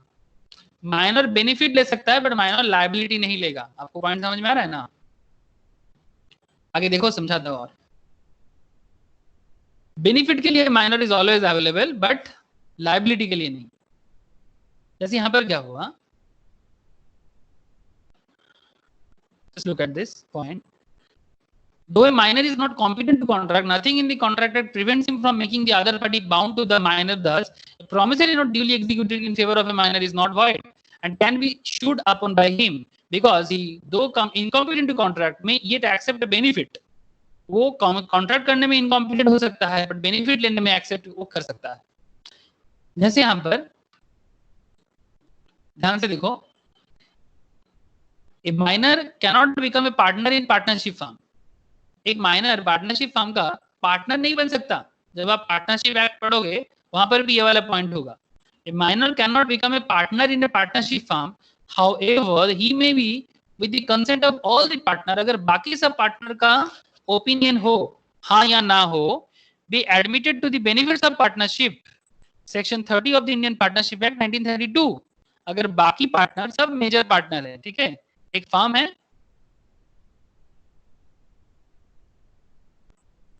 सपोज फर्म में 5 मेंबर है, मतलब 5 पार्टनर है, ठीक है, 5 पार्टनर का एक फर्म है। चलो एक सीए और सीएस फर्म मान लेते हैं, सीए, सीएस और सीए में जो भी आपको ठीक लगे।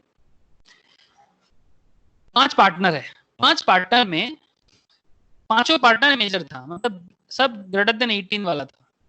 लेकिन अचानक से 5 में से किसी का, एक जन का कुछ प्रॉब्लम हो गया, 1 पार्टनर इनमें से कुछ प्रॉब्लम हो गया, सपोज किसी कारण से डेथ हो गया, ओके, तो जिसका डेथ हो गया उनका कोई बच्चा है, सन और डॉटर, जो माइनर है, डेथ मतलब जो डिजीज्ड है, ठीक है, डिजीज पार्टनर का कोई डॉटर या सन है जो बिलो 18 का है। तब सवाल ये उठता है क्या ये बिलो 18 को पार्टनर बनाया जाएगा? नहीं, बिलो 18 कांट बी पार्टनर, ठीक है, बिलो 18 पार्टनर नहीं बन सकता। पर अगर बाकी 4 मतलब रेस्ट 4 मेंबर का सबका अगर ओपिनियन हो, तो ये जो बिलो 18 वाला मतलब जो डिजीज्ड पार्टनर था, इनका जो बच्चा या बेटा या बेटी हो, वो बेनिफिट के लिए पार्टनर बनेगा बट लायबिलिटी नहीं लेगा।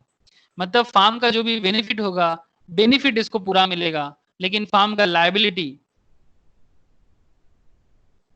ये लोग जब तक बिलो 18 रहेगा तब तक इसको फार्म का लायबिलिटी नहीं देना पड़ेगा। मार्केट में लोन हो, कुछ भी हो, वो नहीं देना पड़ेगा, लेकिन हाँ फार्म का बेनिफिट इनको मिलेगा, बट उसके लिए बाकी 4 मेंबर का सपोर्ट होना जरूरी है। पॉइंट समझ में आ रहा है? प्लीज बताना। Hello, sir. ओके, समझ आ रहा है ना? हाँ सर। ओके,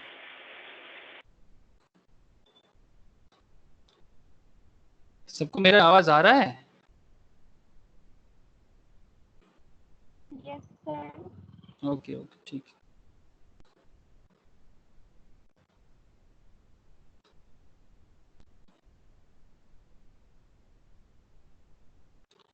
जैसे यहाँ पर देखो, mortgage was executed in favor of a minor, held he can get a decree for the enforcement of the mortgage। Starting वाला याद है ना, मोहरी बीबी वर्सेस धर्मोदास घोष का? उसमें मैं बोला था ना कि वो मॉर्गेज अगर माइनर के अगेंस्ट में इशू किया जा रहा है, मॉर्गेज तो लायबिलिटी है ना, तो माइनर के अगेंस्ट में आप लायबिलिटी इशू नहीं कर सकते, तो वो डिक्री करके उसको एनफोर्समेंट करने से रोक सकता है। You can get A decree for the enforcement of the mortgage, मतलब मॉर्गेज को हटाने का मौका पूरा इसको है। जैसे माइनर केस करेगा ना, तो उसको मॉर्गेज पूरा वापस करना पड़ेगा मेजर पर्सन को, ठीक है, बिकॉज माइनर हमेशा बेनिफिट के लिए है, ठीक है। Minor can be a beneficiary और can take benefit out of a contract. कोई भी तरह का लायबिलिटी लेने के लिए माइनर एलिजिबल नहीं है, याद रखना प्लीज। ओके सर, आप बोल रहे हैं तो याद जरूर रखेंगे। ओके, नेक्स्ट पॉइंट देखो, minor can always plead minority. Minor हमेशा अपना माइनॉरिटी का प्ली दे सकता है, मतलब उसका सुविधा ले सकता है। Minor can always plead minority, is not stop to do so even when he has taken any loan or entered into any contract by falsely representing that he was major। मतलब आप rule of estoppel cannot be applied against a minor, it means he can be allowed to plea in his minority in defense। Suppose आपको किसी के साथ धोखा करना है, ठीक है, आपको किसी के साथ धोखा करना है, तो आपने क्या किया, आपने दाढ़ी उड़ी बना लिया, ठीक है, मोच उच बना लिया, दाढ़ी मोच बना के आप अपने आप को मेजर दिखा रहे हैं। मेजर दिखा के बेसिकली आप क्या हो, बेसिकली आप माइनर हो। Normally minor as per paper, Aadhaar card, voter card, school identity card, normally आप माइनर हो, पर दाढ़ी मोच बना के आप मेजर होके किसी के साथ कॉन्ट्रैक्ट कर रहे हो और फॉल्सली किसी से पैसा लिए, फॉल्सली टेकन ए मनी।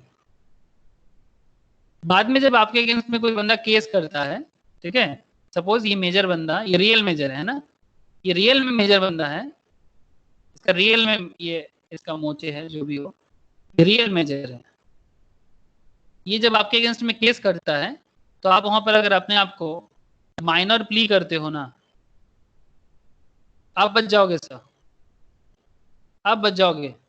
कोई बोलेगा नहीं ये तो धोखा कर रहा था, भाई ये इनका गलती है, ये इसका प्रॉब्लम है, हीज और हर प्रॉब्लम, कि उसने नहीं पहचाना, उसने धोखेदार को नहीं पहचान पाए, इनका प्रॉब्लम है। लेकिन अगर आप माइनर हो तो आप बच के निकलने का आपको मौका है। इसीलिए मैं बोल रहा था ना कि इसमें चेंजेस लाना चाहिए, ठीक है, कि अगर माइनर जानबूझ के करता है, किसी को धोखा देता है, तो वो माइनर वाला काज तो नहीं कर रहा है ना। तो अगर किसी को जानबूझ के धोखा करना, फॉल्सली किसी से पैसा लेना, है ना, कॉन्ट्रैक्ट करके भाग जाना, फिर माइनर का प्ली करके अपने आप को बचाना, ये कहीं ना कहीं मुझे लगता है इसमें चेंजेस लाना चाहिए। लेकिन अभी तक अमेंडमेंट कुछ आया नहीं सर। जो भी हो, मजा उठाते जाओ, जिसको भी मजा लेना है मजा ले लो। Minor can always plead minority as per rules है, माइनॉरिटी इन डिफेंस, इसलिए कहते हैं, देखो, it means he can be allowed to plea his minority in defence. हमेशा मैं माइनर हूँ, मैं बच्चा तो मैं तो बच्चा हूँ, ठीक है, जैसे आप लोग करते हो ना घर में, ठीक है, जब भी आप दोस्तों के साथ पार्टी करना चाहते हो, ठीक है, जब भी आप दोस्तों के साथ पार्टी करना चाहते हो, तो आप क्या हो जाते हो, आप मेजर हो जाते हो। लेकिन अगर आपको घर का रेस्पॉन्सिबिलिटी लेने बोला जाए, जब भी आपके सामने बोला जाता है कि बाबू कुछ रेस्पॉन्सिबिलिटी भी ले ले, ठीक है, कुछ काम कर ले, कुछ रेस्पॉन्सिबिलिटी के साथ पूरा घर का ख्याल रख ले, तब आप क्या बोलते हो, अभी तो मैं छोटा हूँ, अभी कैसे लूँ, अभी मुझे टाइम चाहिए। लेकिन जैसे आपको दोस्तों के साथ पार्टी में जाना या कि कहीं पर आउटिंग में जाना, आउटिंग में जाके बड़े जैसा काम करना जो आपको करना नहीं चाहिए, और पार्टी मतलब आप समझते हो ना, पार्टी में जो होता है नॉर्मली बच्चे लोग नहीं करता, पार्टी में बच्चा लोगों का पार्टी किटी पार्टी होता है, बच्चा लोगों का पार्टी, वैसा वाला पार्टी आजकल कोई नहीं करता। 12-13 साल के बाद सबका पार्टी का मतलब लेवल ही अलग होता है। तो काम तो होता है मेजर जैसा, लेकिन जब भी रेस्पॉन्सिबिलिटी का बात आता है तब बोलता है दिल तो बच्चा है जी, और हमेशा माँ बाबा के सामने अपना बच्चा वाला सूरत ला के बोलता है मैंने कुछ नहीं किया, मैं तो बच्चा हूँ। ओके बच्चा, चलो बच्चागिरी करो, जो भी हो सर। पॉइंट सब कुछ अंडरस्टैंडिंग के लिए है, आपको समझ आ रहा है यही काफी, ठीक है, बुरा मानना है मानो, बट मैं सच बोल रहा हूँ। सर इतना सच क्यों बोलते हो जो दिल को चोट पहुंचाता है? नहीं सर, मैं दिल पे नहीं चोट पहुंचा रहा हूँ, मैं तो ऐसे ही थोड़ा मजाक से बोल रहा हूँ।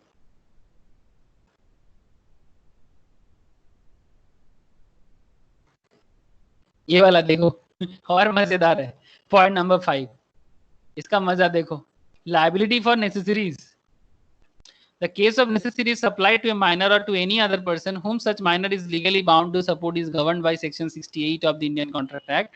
A claim for necessities supplied to a minor is enforceable by law, but the minor is not liable for any price that may be promised and never for more than the value of necessities. There is no personal liability of the minor, but only his property is liable. ठीक है, क्या बात करते हो sir? मतलब जैसे मानो कि आप एक माइनर को स्टोरी ध्यान से सुनना, स्टोरी कुछ ऐसा है, एक नन्हा बच्चा है, ये एक नन्हा मुन्ना बच्चा है, छोटा बच्चा, चाइल्ड। आपको कहीं पर मिला है, लेकिन ये रास्ते में आपको मिला लवारिस हालत में, लेकिन ये ना एक बिग फैमिली का, रिच फैमिली का बंदा है। आप एक अच्छा ह्यूमन बीइंग हो, आपने इससे लावारिस हालत से रास्ते से उठाया, रोड से इसको पिक किया, रोड से पिक करके आप इसको अपने घर पे लेके आए, ब्रिंग होम। आप इसको घर में लेके आए, आपको स्टोरी समझ में आ रहा है ना? ये जो नन्हा मुन्ना बच्चा है, इसको आप घर में लेके आए, और एक बच्चा को नेसेसिटीज देना जरूरी है आपको, तो आप इनको नेसेसिटी जो भी चीज चाहिए था, रहने के लिए घर, ठीक है, मतलब बेसिकली फूड, शेल्टर, क्लोथ्स, ये सारा का सारा चीज आप इसके पीछे खर्चा किए, जो भी एक बच्चे के लिए जरूरी है, इवन इसका जरूरत का जो भी चीज है, नेसेसिटी, सभी चीजें आप इनके पीछे खर्चा किए। और बाद में जब आपको पता चला ये किसी रिच फैमिली से है, तो आपने देखा भाई इतना बड़ा फैमिली का है, तो क्यों ना मैं क्लेम करूं। ठीक है, क्लेम करो, नो प्रॉब्लम, आप क्लेम करो, बट आप नेसेसरी का क्लेम करो। मतलब एक्चुअली आप चाइल्ड से ही क्लेम कर रहे हो, बट चाइल्ड की फैमिली से क्लेम कर रहे हो। आप चाइल्ड की फैमिली से क्लेम कर सकते हो, बट ओनली फॉर नेसेसरी। अगर मानो कि आप इसको किसी भी तरह का लग्जरी सर्विस दिए थे, बच्चा ने मांगा था, तो आपने कुछ लग्जरी सर्विस दे दिया था, जैसे डेली। ये लग्जरी क्या है, ये डिपेंड करता है कि ये बच्चा कैसा सोसाइटी का है, मतलब उस पर्टिकुलर सोसाइटी, कैसे सोसाइटी में रहते हैं। मतलब क्या फिल्म स्टार वाला स्टोरी है, फिल्म स्टार वाला सोसाइटी, या so called middle class society, या फिर वस्ती, मतलब जो वस्ती टाइप कल्चर होते हैं ना, हमारे इंडिया में सारा का सारा खेल दिखा जाता है। मतलब इंडिया में रहो तो पूरा दुनिया का हर एक खेल आपको दिख जाएगा। यहाँ टॉप क्लास रिच भी दिखेगा, सो कॉल्ड मिडिल क्लास भी दिखेगा, और आपको एकदम पुअर वस्ती कल्चर वाला सिचुएशन भी दिखेगा। तो ये बच्चा कौन सा सोसाइटी में है उसके ऊपर डिपेंड करता है लग्जरी क्या है ना। बच्चा अगर फिल्म स्टार वाला कैटेगरी में है, और आप भी कुछ ऐसे ही कैटेगरी से बिलोंग करते हो, आप बच्चे को हेलीकॉप्टर में घुमाने लेके जाते हो, ठीक है, और आप हेलीकॉप्टर वाला वो चीज इनसे डिमांड करते हो, वहां कोर्ट में भी देखना पड़ेगा कि क्या इन सोसाइटी में हेलीकॉप्टर में चढ़ना नॉर्मल है। अगर नॉर्मल है तो नेसेसरी में काउंट, अगर नॉर्मल नहीं है तो फिर लग्जरी में काउंट, तो आप लग्जरी क्लेम नहीं कर सकते। Point to be noted sir. ध्यान से एक बार फिर से मैं प्रोविजंस बताता हूँ, और प्रोविजंस देखो। The case of necessary supplied to a minor to any other person whom such minor is legally bound to support is governed by Section 68 of the Indian Contract Act. A claim for necessary supplied to a minor is enforceable by law, but a minor is not liable for any price that he may promise, and never for more than the value of necessary. Minor liable हो सकता है अपनी family से आपको वो वाला amount देने के लिए, but not more than the value of necessaries. There is no personal liability of the minor, but only his property is liable. यहाँ पर उस पर्टिकुलर बच्चा जो है ना, उसका पर्सनल लायबिलिटी नहीं रहता है। मतलब अब कभी भी ये बच्चा जब बड़ा हो जाए ना, ये बच्चा जब मेजर हो जाए, आप इसको ये नहीं बोल सकते ये बंदा भाई अभी तो मेजर बन गया, मैं तेरे पीछे बहुत खर्चा किया, मुझे वापस कर, ठीक है। इसका कोई पर्सनल लायबिलिटी नहीं होगा, नो पर्सनल लायबिलिटी, बट हाँ इसका प्रॉपर्टी से, इसका प्रॉपर्टी लायबल है। अगर इसका प्रॉपर्टी आपको मिल जाता है, खोज मिल जाता है, इसका प्रॉपर्टी से आप जितना खर्चा किए, आप कोर्ट में अगर प्रूव कर पाते हो, तो अपना इसके जो भी खर्चा आपने किया ये आप क्लेम कर सकते हो। बात समझ में आ रहा है? देखो कुछ पॉइंट्स है।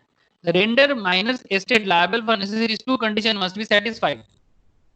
The contract must be for the goods reasonably necessary for his support in the station of in life. The minor must not have already a sufficient supply of this necessary. Necessities means, ध्यान से देखना what is necessaries. Necessities के बारे में law बहुत गजब का बोला है। Necessaries means those things that are essentially needed by a minor. They can include luxuries. They cannot include luxuries or costly or necessary articles. Necessities extend to all such things as reasonable person would supply to an infant in that class of society. In that class of society to which the infant belongs. Expense on minors' educations, on funeral ceremonies. Even बच्चे के पीछे अगर educations भी आप खर्चा करते हो, ठीक है, वो बच्चा जैसे स्कूल में पढ़ता है। देखो सर, मैं आपको एक स्कूल के बारे में बोला, तो मैं आपको एक बात बताता हूँ। देखो स्कूल में कैसा कैसा खर्चा हो सकता है, मैं आपको बताता हूँ। मैं अभी पढ़ाई किया हूँ, ठीक है, अभी आपको पढ़ाता हूँ। मैं गवर्नमेंट स्कूल में पढ़ा, 2012 में 8 में मैंने स्कूल पास किया, ठीक है। तो बेसिकली मेरा गवर्नमेंट स्कूल का फीस होता था सर 365 पर ईयर। मेरा गवर्नमेंट स्कूल का फीस था सर, गांव में पढ़ा सर, रूरल एरिया में। मेरा पूरा का पूरा एजुकेशन रूरल इंडिया में है, ठीक है। वेस्ट बंगाल का एक गांव है, झाड़ग्राम बोल के एक डिस्ट्रिक्ट है, वहां पर है। तो मेरा पूरा का पूरा स्कूलिंग गांव में हुआ है, और मेरा फीस हुआ करता था स्कूल का 365 पर ईयर, ठीक है। सिटी में बच्चा लोग आजकल पढ़ता है, स्कूल का फीस कुछ ऐसा है sir, normal basic education school का बात कर रहा हूं मैं, क्लास 1 से 4 का, ठीक है। हाई स्कूल का नॉर्मल 5 to 12 का, मतलब अभी क्या बताऊं, स्कूल का फीस कुछ ऐसा है, मंथली 16,000 मंथली बच्चा लोगों का स्कूल का फीस है। थोड़ा 11-12 लेवल में बात करें तो कोलकाता में कुछ ऐसा भी स्कूल है जिसका annual fees 3 to 4 lakh, 5 lakh, ऐसा भी स्कूल है, ठीक है। तो यह कहने का मतलब ये है कि वो पर्टिकुलर बंदा कौन सा सोसाइटी में बिलोंग करता है। जैसे मैं रूरल सोसाइटी से बिलोंग करता था, मेरे यहाँ पर लग्जरी स्कूल था ही नहीं। आजकल हुआ है सर, जानते हो ना, आजकल हुआ है। आजकल सीबीएसई बोर्ड का, आईसी बोर्ड का स्कूल बना है, वहां पर खर्चा 365 नहीं, ऑब्वियसली मंथली 6,000, 7,000, 10,000 करके खर्चा है, ठीक है। लेकिन मैं तो पढ़ा था, मैं मैम सबको ही, हम लोग 365 पर ईयर, ठीक है। इसके अंदर सरस्वती पूजा का चांदा वगैरह सब आ जाता है। खराब एजुकेशन नहीं मिला सर, दावे से कह सकता हूँ, जो भी हो। Ground facilities, each and everything. जिस फैसिलिटीज के नाम पे स्कूल इतना खर्चा लेते हैं, अच्छा खासा फैसिलिटीज गांव में मिल जाता है। भगवान करे एजुकेशन, कम से कम बेसिक एजुकेशन इतना महंगा ना हो, जो भी हो। लेकिन क्या करे sir, we all are part of the society, और यही कल्चर चल रहा है आजकल। कंपटीशन है, बहुत कंपटीशन, पता नहीं। तो अब डिपेंड करता है सोसाइटी कैसा है, उसके ऊपर डिपेंड करेगा आपका वो कॉस्ट कैसा है। तो अगर society 4 lakh 5 lakh annual fees वाला स्कूल में है, तो बच्चे के लिए वही नेसेसिटी है। लेकिन अगर रूरल इंडिया में बोलो तो लग्जरी हो जाएगा। I hope you all understand कि रूरल रूरल बच्चों के लिए ये लग्जरी हो जाएगा। एक रूरल बच्चे को आपको 4 लाख 5 लाख का एनुअल फीस के स्कूल में डालने का कोई जरूरत नहीं है, उसको गांव वाला स्कूल में डालो, जैसे मैंने पढ़ा। आपको बात समझ में आ रहा है ना? हेलो। हाँ सर। मतलब सोसाइटी टू सोसाइटी मैटर करता है। हमारे वहां पर तो क्या बताया सर, टॉप क्लास बिजनेसमैन का फैमिली से भी अगर आप बिलोंग करते हो, या फिर एकदम गरीब बच्चा लोग, जैसे मेरा वहां पर गांव में, हम लोग थोड़ा गांव का मतलब एरिया का एक मतलब एक सोशल मतलब ये स्ट्रेटिफिकेशन मुझे पसंद नहीं है, लेकिन फिर भी हम लोग गांव में नॉर्मली अपर क्लास में बिलोंग करते हैं। लेकिन गांव का जो एकदम गरीब बच्चा है, जो एकदम गरीब बच्चा जो बस्ती में पढ़ता है, बस्ती में रहता है, वो भी सेम स्कूल में पढ़ता है, हम भी उसी स्कूल में पढ़ते हैं। तो इसीलिए ना, ये जो एक नॉर्मली हम लोग शहर में देखते हैं ना कि इनइक्वलिटीज का जो एक डिफरेंस है, ये थोड़ा कम है मेरे एक्सपीरियंस में। क्योंकि राजा का बेटा भी जहाँ पढ़ रहा है, वो लेबर का बेटा भी वहीं पढ़ रहा है, एक साथ एक ही बेंच में बैठ के, जो भी हो। बाद में वही बच्चा उसके घर में काम करने आता है। क्या बताओ सर, लेकिन यहाँ पर बात तो कुछ और ही चल रहा है आजकल। मैटर समझ में आ गया, इतना काफी सा। Necessaries means those things that are necessarily needed by a minor, they can not include luxuries और कॉस्टली और unnecessary article. Necessities extend to all such things as reasonable persons would supply to an infant in that class of society to which the infant belongs. Expense on minor education. और एक चीज पे ध्यान देना, funeral ceremony, मतलब मानो कि बच्चा का कुछ घर में किसी का कुछ प्रॉब्लम हो गया और किसी का देहांत वगैरह हो गया, तो उसका जो फ्यूनरल सेरेमनी है, मतलब जो अंत्येष्टि क्रिया बोलते हैं हम लोग, ठीक है, श्राद्ध का कुछ काम होते हैं, मतलब जो मरने के बाद जो पूजा वगैरह होता है, ठीक है, वो 12-13 दिन में as per hour Hindu system, ठीक है। बाकी हर एक का अपना अपना सिस्टम है, हर एक धर्म का अलग अलग रिचुअल्स है, तो वो भी नेसेसिटीज में काउंट होता है। आई होप आपको पॉइंट समझ में आया। come within the scope of the word necessities. Please point to be noted. Okay. The whole question turns upon the minor status in life. तो पूरा का पूरा सवाल बच्चे का स्टेटस ऑफ लाइफ कैसा है उस पे, एक पॉइंट पे ध्यान देना। Utility rather than ornament is the criteria. मतलब आप अपना यूटिलिटी, मतलब बच्चे का जरूरत के लिए जो भी था, आप उसका डिमांड कर सकते हो। बट अगर बच्चे को आप ऑर्नामेंट दिए, मतलब जो बच्चे के लिए क्या है, ऑर्नामेंट क्या होता है, लग्जरी होता है ना। अरे भाई खाना पीना करके, फूड शेल्टर क्लोथ वगैरह लगाने के बाद अगर आपको एक्स्ट्रा कुछ करना है, तब जाके आप वो क्या बोलते हैं, ज्वेलरीज वगैरह लगाते हो ना। तो ज्वेलरीज वगैरह एक तरह का लग्जरी हो जाता है ना। जीने के लिए जरूरी तो नहीं है ना। तो utility rather than ornament is the criteria. मतलब अगर आप नेसेसरीज का देते हो तो नेसेसरीज मतलब यूटिलिटी, लेकिन अगर आप बच्चे को ऑर्नामेंट देते हो, आप खुशी से उसको एक हीरा का अंगूठी दे दिए, बचपन में जब खुशी था बच्चा का पालन पोषण के टाइम पे एक डायमंड का अंगूठी दे दिए, फिर बच्चा जब बड़ा हुआ, बच्चा आपको धोखा दिया, तो आप बोले भाई तेरे को डायमंड का रिंग दे दे, मेरे को वापस कर। नहीं, बच्चा इज नॉट लायबल। डायमंड का रिंग वापस करने में वो बच्चा लायबल नहीं है। आप ध्यान रखना मैटर पे। तो किसी को प्यार प्यार से कुछ भी देने से पहले 10 बार सोचा करना, बिकॉज बच्चा लायबल नहीं है। Sir point number 5 fully clear और नॉट? लाइबिलिटी फॉर नेसेसरीज का केस क्लियर है ना? हाँ सर।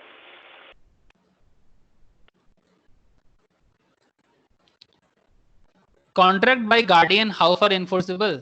अगर गार्जियन कॉन्ट्रैक्ट करता है तो वो कब तक इन्फोर्सेबल होगा? इन्फोर्सेबल मतलब लॉ द्वारा बाइंड करना, मैं स्टार्टिंग में ही बात कर रहा था। दो a minor agreement is void, normally minor agreement करते तो वॉइड ही हो जाता है ना।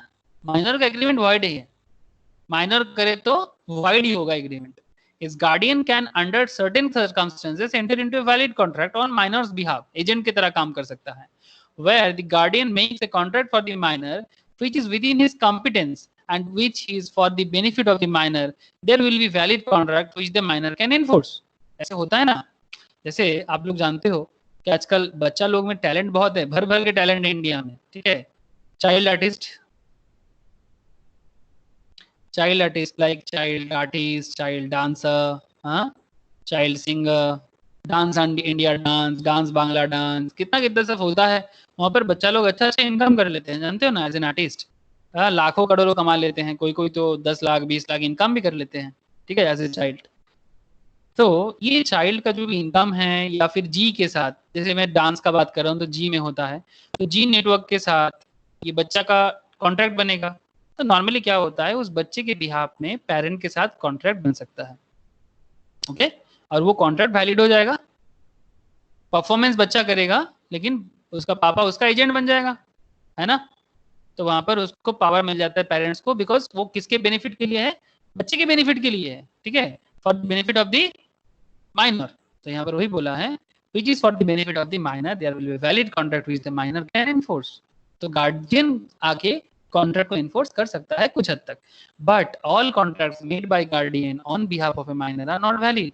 For instance, a guardian of a minor has no power to bind the minor by a contract for the purchase of immovable property।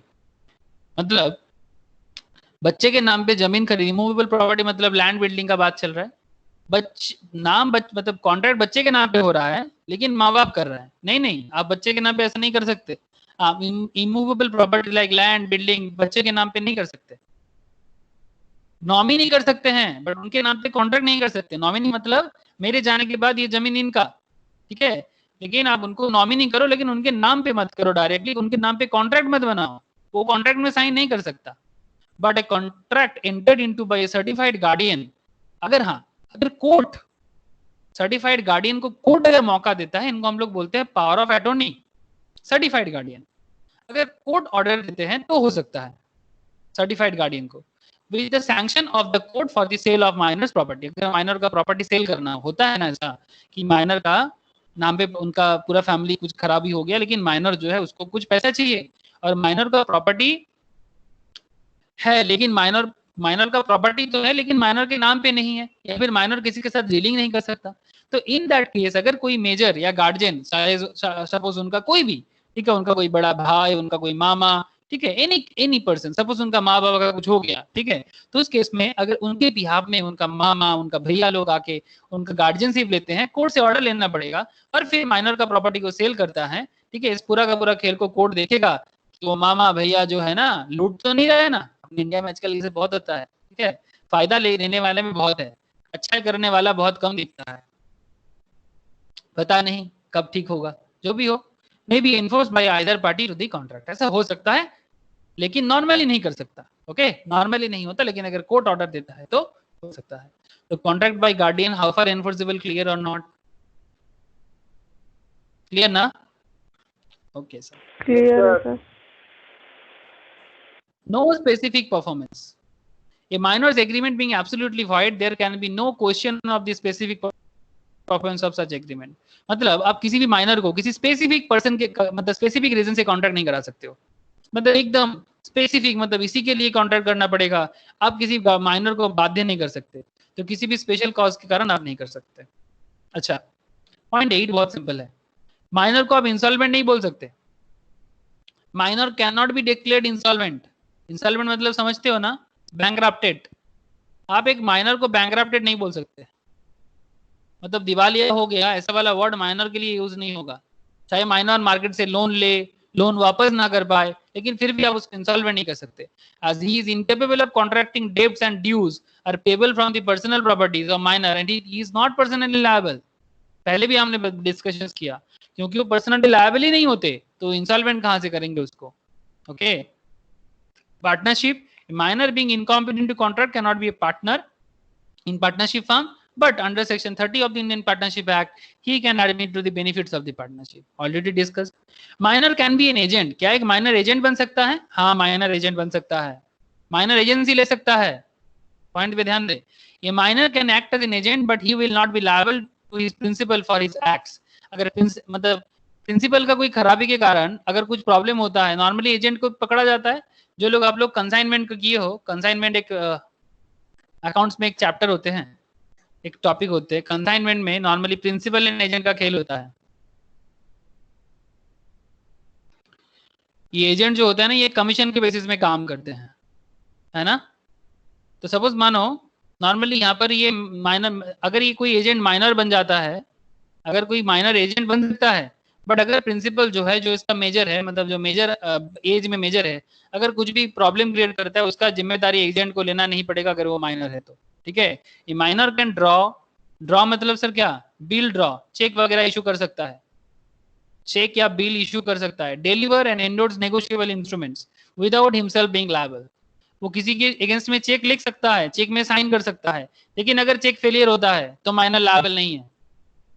अगर check failure होता है तो माइनर लायबल नहीं है। इसीलिए देखना, बिलो 18 में बैंक चेकबुक भी नहीं देता नॉर्मली। बिलो 18 में बैंक अकाउंट ओपन कर सकते हो, नॉर्मली चेकबुक वगैरह मिलने के लिए आपको 18 तक वेट करना पड़ता है। नहीं तो आप किसी को चेक दे दोगे लेकिन आपका लायबिलिटी नहीं आएगा ना, इसीलिए बैंक देना नहीं चाहता। समझ रहे हो ना कि बैंक अकाउंट रहने के कारण भी क्यों बैंक चेकबुक नहीं प्रोवाइड करता माइनर को। अच्छा बोलो। अच्छा बुद्धि। हाँ sir. Okay, joint contract by minor and adult, एक कॉन्ट्रैक्ट हो रहा है। अच्छा, minor 11, minor can not bind parent और गार्डियन, ये वाला पॉइंट ध्यान देना।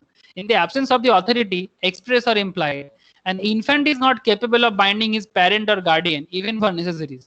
मतलब आप इन्फेंट हो, आप बच्चा हो, ठीक है, दिल तो बच्चा है, जो भी है, दिल तो बच्चा, उम्र बच्चा, लेकिन आप अपने गार्डियन को ना नेसेसरीज के लिए भी ना बाध्य नहीं कर सकते। अगर किसी का मतलब गार्जियन उसको नहीं देखता है, वो उसका बदकिस्मती है, लेकिन आप बाइंड नहीं कर सकते। ठीक है, the parent will be held liable only, parent liable हो सकता है बच्चे के प्रति only when the child is acting as an agent of parent. अगर कोर्ट पेपर में अथॉरिटी के थ्रू से, इम्प्लाइड के थ्रू से, किसी भी कारण से, मतलब हम लोग ना यहाँ प्यार मोहब्बत का बातें नहीं कर रहे हैं, अब लोग इमोशनल मत हो जाना। एक माँ बाप बच्चे को नहीं देखेगा, ऐसा कैसा हो सकता है?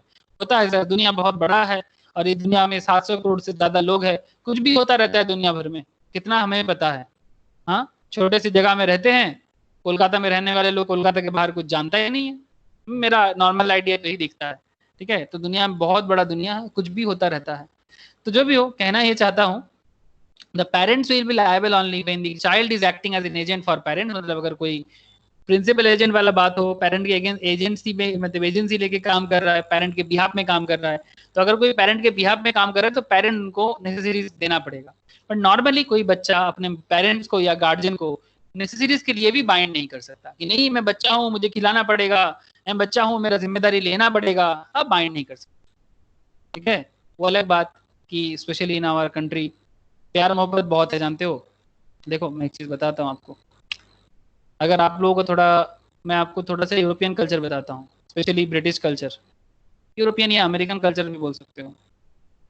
मैं किसी भी कल्चर का खराबी या बुराई नहीं बता रहा हूँ, मैं आपको दोनों साइड बता रहा हूँ। अमेरिकन यूरोपियन कल्चर में बच्चा थोड़ा सा बड़ा क्या हो जाता है, मतलब जैसे वो कॉलेज में आ जाता है ना, माइनर मेजर का बात नहीं कर रहा हूँ, जैसे बच्चा कॉलेज में आ जाता है, बच्चा घर से बाहर निकल जाता है, मतलब आउट ऑफ होम। ऐसा नहीं कि कोई इसको बाध्य करता है, कोई उसको बाइंड नहीं करता कि हाँ तुमको जाना पड़ेगा, बट इस इन देयर कल्चर बच्चा जैसे कॉलेज में आ जाते हैं वो आउट ऑफ होम हो जाते हैं, और वो कहीं पर भी पीजी में रहता है, ठीक है, कहीं दोस्तों के साथ पेइंग गेस्ट में रह लेता है, या फिर वो किसी कैफेटेरिया में काम कर लेते हैं, ठीक है, कुछ भी करके अपना पैसा जुगाड़ कर लेते हैं। लेकिन उनका पापा या फिर पेरेंट्स जो है ना, काफी रिच है, रिच पेरेंट्स है, पैसे का कोई प्रॉब्लम नहीं है, लेकिन फिर भी वो लोग काम करके अपना कॉलेज का फीस भी भरते हैं, कॉलेज का फीस अपना काम करके ही भरते हैं। ये हम लोग यूरोपियन एंड अमेरिकन कल्चर में देखते हैं। अगर आप लोग थोड़ा सा भी मूवीज वगैरह देखते हो या फिर थोड़ा खबर रखते हो तो आपको ये चीज दिखेगा। एम आई राइट और रॉन्ग? Yes sir. ऐसा होता है, ठीक है, ऐसा यूरोपियन कल्चर में, अमेरिकन कल्चर में हम लोग देखते हैं।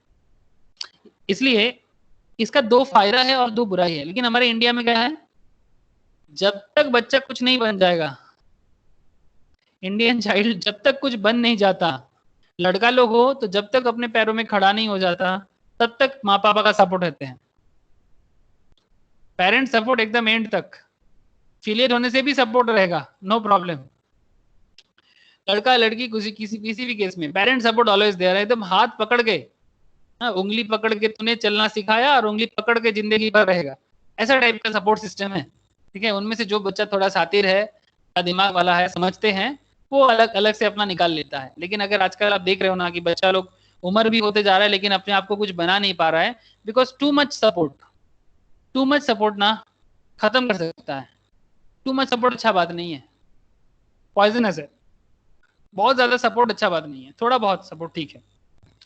सर आप कहना क्या चाहते हो, अमेरिकन और यूरोपियन कल्चर ज्यादा अच्छा है? एकदम नहीं, ध्यान से सुनना। यूरोपियन अमेरिकन कल्चर में प्यार मोहब्बत का खेल ना थोड़ा खराब है। इसलिए आप लोग अगर डिवोर्स वगैरह का देखते हो ना, रिलेशनशिप स्टेटस में रोज रोज डिवोर्स का खेल यहाँ पर चलता है। रिलेशनशिप स्टेटस उनका अच्छा नहीं है, आज इसके साथ कल उनके उसके साथ, बच्चे के साथ। आजकल इंडिया ना ये सब सिस्टम फॉलो करता है, तभी जाके ना इंडिया में भी ना दो दो, ये बॉलीवुड में देखो, एक जन का 3 बार 4 बार शादी हुआ, ब्रेकअप हुआ, हाँ, सुसाइड कर लिया, पता नहीं क्या चल रहा है, क्यों? बिकॉज ये इंडिया का जो रिच क्लास है ना, इंडिया का रिच क्लास बेसिकली ये यूरोपियन कल्चर या अमेरिकन कल्चर फॉलो करता है। I am not against any one, I am just putting the current situations with all of you, ताकि मैं आपको बस बता सकूं कि चल क्या रहा है, आप फाइंड आउट कर लो what is true and what is false, ये आप फाइंड आउट करो। मैं बस आपके सामने सिनारियो रख रहा हूँ, बिकॉज जो सिनारियो मेरे सामने होता है वो सिनारियो आपके सामने भी होता है, मैं अलग से बना कुछ नहीं रहा हूँ। आजकल इंडिया में रिच क्लास में ऐसा प्रॉब्लम होता है, रिलेशनशिप प्रॉब्लम, डिवोर्स प्रॉब्लम, ठीक है, और बच्चों के साथ रहना प्रॉब्लम, ठीक है, बच्चा को देखने वाला प्रॉब्लम, ये वाला प्रॉब्लम है। लेकिन ये चीज अच्छा है कि बच्चा लोग बहुत जल्दी अपने आप को अपने पैरों में खड़ा कर लेता है। इंडिया में अच्छा ही क्या है, इंडिया में गुड थिंग क्या है कि रिलेशनशिप मैटर बहुत अच्छा है normally. In general Indians relationship status जन्म जन्म का होता है। हम लोगों का गाना भी होता है ऐसा, जन्म जन्म जन्म साथ चलना यही, ऐसा करके गाना भी निकलता है, हम लोग बड़ा मजे से रोमांटिक हो जाते हैं, है ना। तो हमारे यहाँ पर गाना भी हमारे फीलिंग के साथ होता है। तो यहाँ पर रिलेशनशिप स्टेटस ना जन्म जन्म का बात होता है, 7 जन्म का वादा है, ऐसा करके गाना निकलते हैं हम लोग। तो गाना इसलिए होता है क्योंकि हमारा सोच ऐसा है। तो Indian thought process life long का होता है, इसलिए रिलेशनशिप स्टेटस में बात बात में डिवोर्स हम लोग ज्यादा पसंद नहीं करते, चाहे कुछ भी हो जाए हम लोग ये सब ज्यादा पसंद नहीं करते। इसलिए बच्चे लोगों के साथ रिलेशंस बहुत गहरा होता है। लेकिन प्रॉब्लम ही है, ज्यादा डीप रिलेशन के कारण बच्चा लोग बंदर बन रहा है, ये नष्ट हो रहा है, क्योंकि इसमें ज्यादा प्रोटेक्टिव होने में ना, ज्यादा प्रोटेक्टिव के कारण ये अपने आप को ना ओपन नहीं कर पा रहा है और ये अपने आप को ना बना नहीं पा रहा है। तो सर क्या करना चाहिए? सर थोड़ा मिक्सड अप चाहिए, मतलब इंडिया का रिलेशनशिप स्टेटस ले लो, इंडिया का रिलेशनशिप का स्टेटस ले लो, प्यार मोहब्बत वाला बात ले लो, और यूरोपियंस का चाइल्ड का जो वो सेल्फ डिपेंडेंट वाला कॉन्सेप्ट है ना, वो वाला कॉन्सेप्ट लो, दोनों को थोड़ा मिक्स करो, मजा आ जाएगा। सेल्फ डिपेंडेंसी, रिलेशनशिप भी रहेगा, सेल्फ डिपेंडेंसी रहेगा, कॉम्बो करो थोड़ा सा। अगर ऐसा कुछ बना जाए ना, किसी का ना कुछ भी खराब नहीं होता। हम ये नहीं कह सकते कि अमेरिकन का ये खराब है, इंडियंस का हर एक चीज अच्छा है। नहीं नहीं, ऐसा नहीं है। सबका कुछ अच्छा ही है, सबका कुछ बुराई है। दोनों में से थोड़ा मिक्सड अप करके चलेंगे ना, तो एक ग्लोबल, तभी तो बोलेंगे ना, हम लोग बोलते हैं बात बात में ग्लोबल। आज ग्लोबलाइजेशन का दुनिया बताते हैं ना, ग्लोबलाइजेशन का मतलब क्या, सबका अच्छा ही को लो और तभी जाके अपने आप को ग्लोबल बनाओ। ठीक है, देसी ग्लोबल बोल के एक ब्रांड भी है, मतलब जानते हो ना, देखने में इंडियन जैसा लेकिन स्टाइल ग्लोबल ग्लोबल जैसा, तो तब जाके देसी ग्लोबल बनोगे। सर छोड़ो सर, देसी ग्लोबल नहीं बनाना है, अभी कॉन्ट्रैक्ट बनाना है। ओके सर, तो ज्वाइंट कॉन्ट्रैक्ट बाय माइनर, आपको समझ में आया ना, minor can not bind parent और गार्डियन, तो इसके लिए जो स्टोरी में सुना है वो भी समझ में आ गया होगा। Joint contract by minor and adult, in such cases the adult will be, अच्छा देखो, अगर दोनों कॉन्ट्रैक्ट कर रहा है, एक बंदा माइनर है, मतलब एक कॉन्ट्रैक्ट हो रहा है कुछ ऐसा,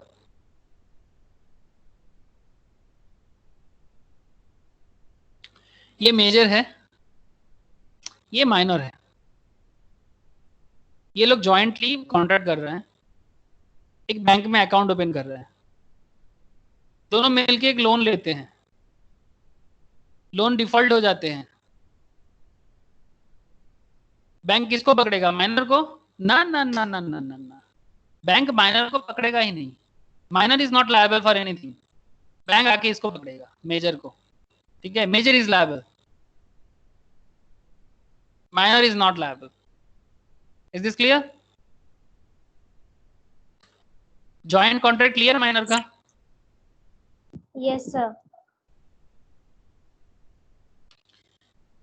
तो याद रखना, ऐसे केस भी हुआ था सर, एक सेंदर्स वर्सेस रामचंद, ये सब केस याद रखना है सर। सेंदर्स वर्सेस रामचंद केस में ऐसा हुआ था। Surety for a minor, in the contract of guarantee, when an adult stands surety for a minor, then he is liable to third party as there is direct contract between surety and third party.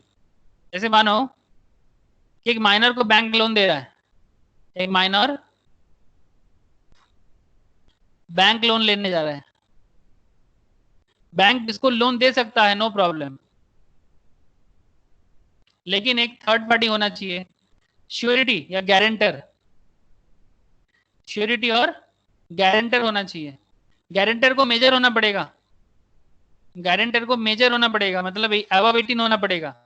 तो अगर major जो है greater than 18 वाला, ये अगर liability लेता है ना, तो बैंक लोन दे सकता है। लेकिन इन दैट केस अगर माइनर से कुछ चूक होता है, तो ये वाला बंदा के साथ बैंक का कॉन्ट्रैक्ट हो जाएगा और इसको लाइबिलिटी देना पड़ेगा। ओके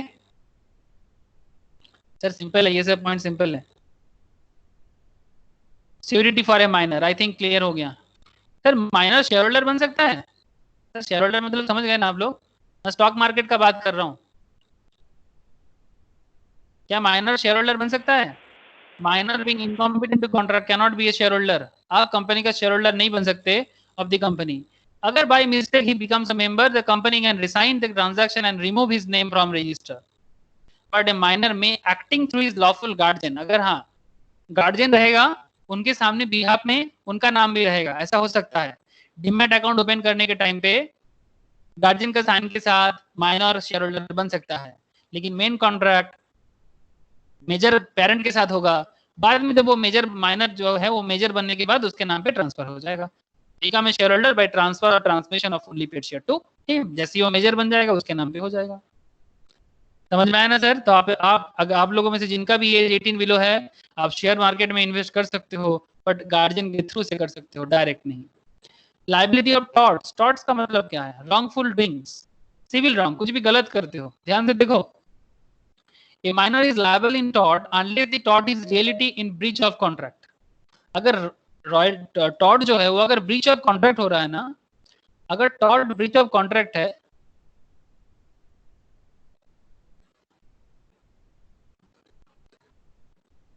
अगर टॉर्ट ब्रीच ऑफ कॉन्ट्रैक्ट है तो मुश्किल है, तब बच्चा को ना, मतलब तब मतलब जो चाइल्ड है उसको ना लायबल होना पड़ेगा। देखो ध्यान से सुनो, A tort is a civil wrong. A minor is liable in tort unless the tort is reality is a breach of contract. Contract breach करना मतलब समझते हो ना, contract तोड़ देना.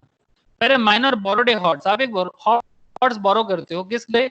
राइडिंग के लिए. मतलब बेसिकली आप हॉर्स को बोरो करते हो. जैसे आप अगर अभी टूरिस्ट स्पॉट में जाते हो ना, तो हॉर्स बोरो करके आप घूम सकते हो, है ना. जैसे आप किसी भी पहाड़ी एरिया में जाओ, लाइक कश्मीर में जाओ, दार्जिलिंग जाओ, ठीक है, ये सब एरिया में ना आपको हॉर्स राइड करने का मौका मिलता है. ठीक है, तो यहाँ से और भी जगह है, आप समुद्र बीच एरिया में जाओ, वहां पर भी मिलता है. कैमल राइडिंग, हॉर्स राइडिंग, ये सब टूरिस्ट डेस्टिनेशन में मिलता है सब. तो आप एक हॉर्स राइड करने के लिए बोरो किए हो, but only he was held liable when he lent the horse. लेकिन आप राइड करने के लिए बोरो किए हो, हायर किए हो, लेकिन आप उसको किसी को उधार दे दिए.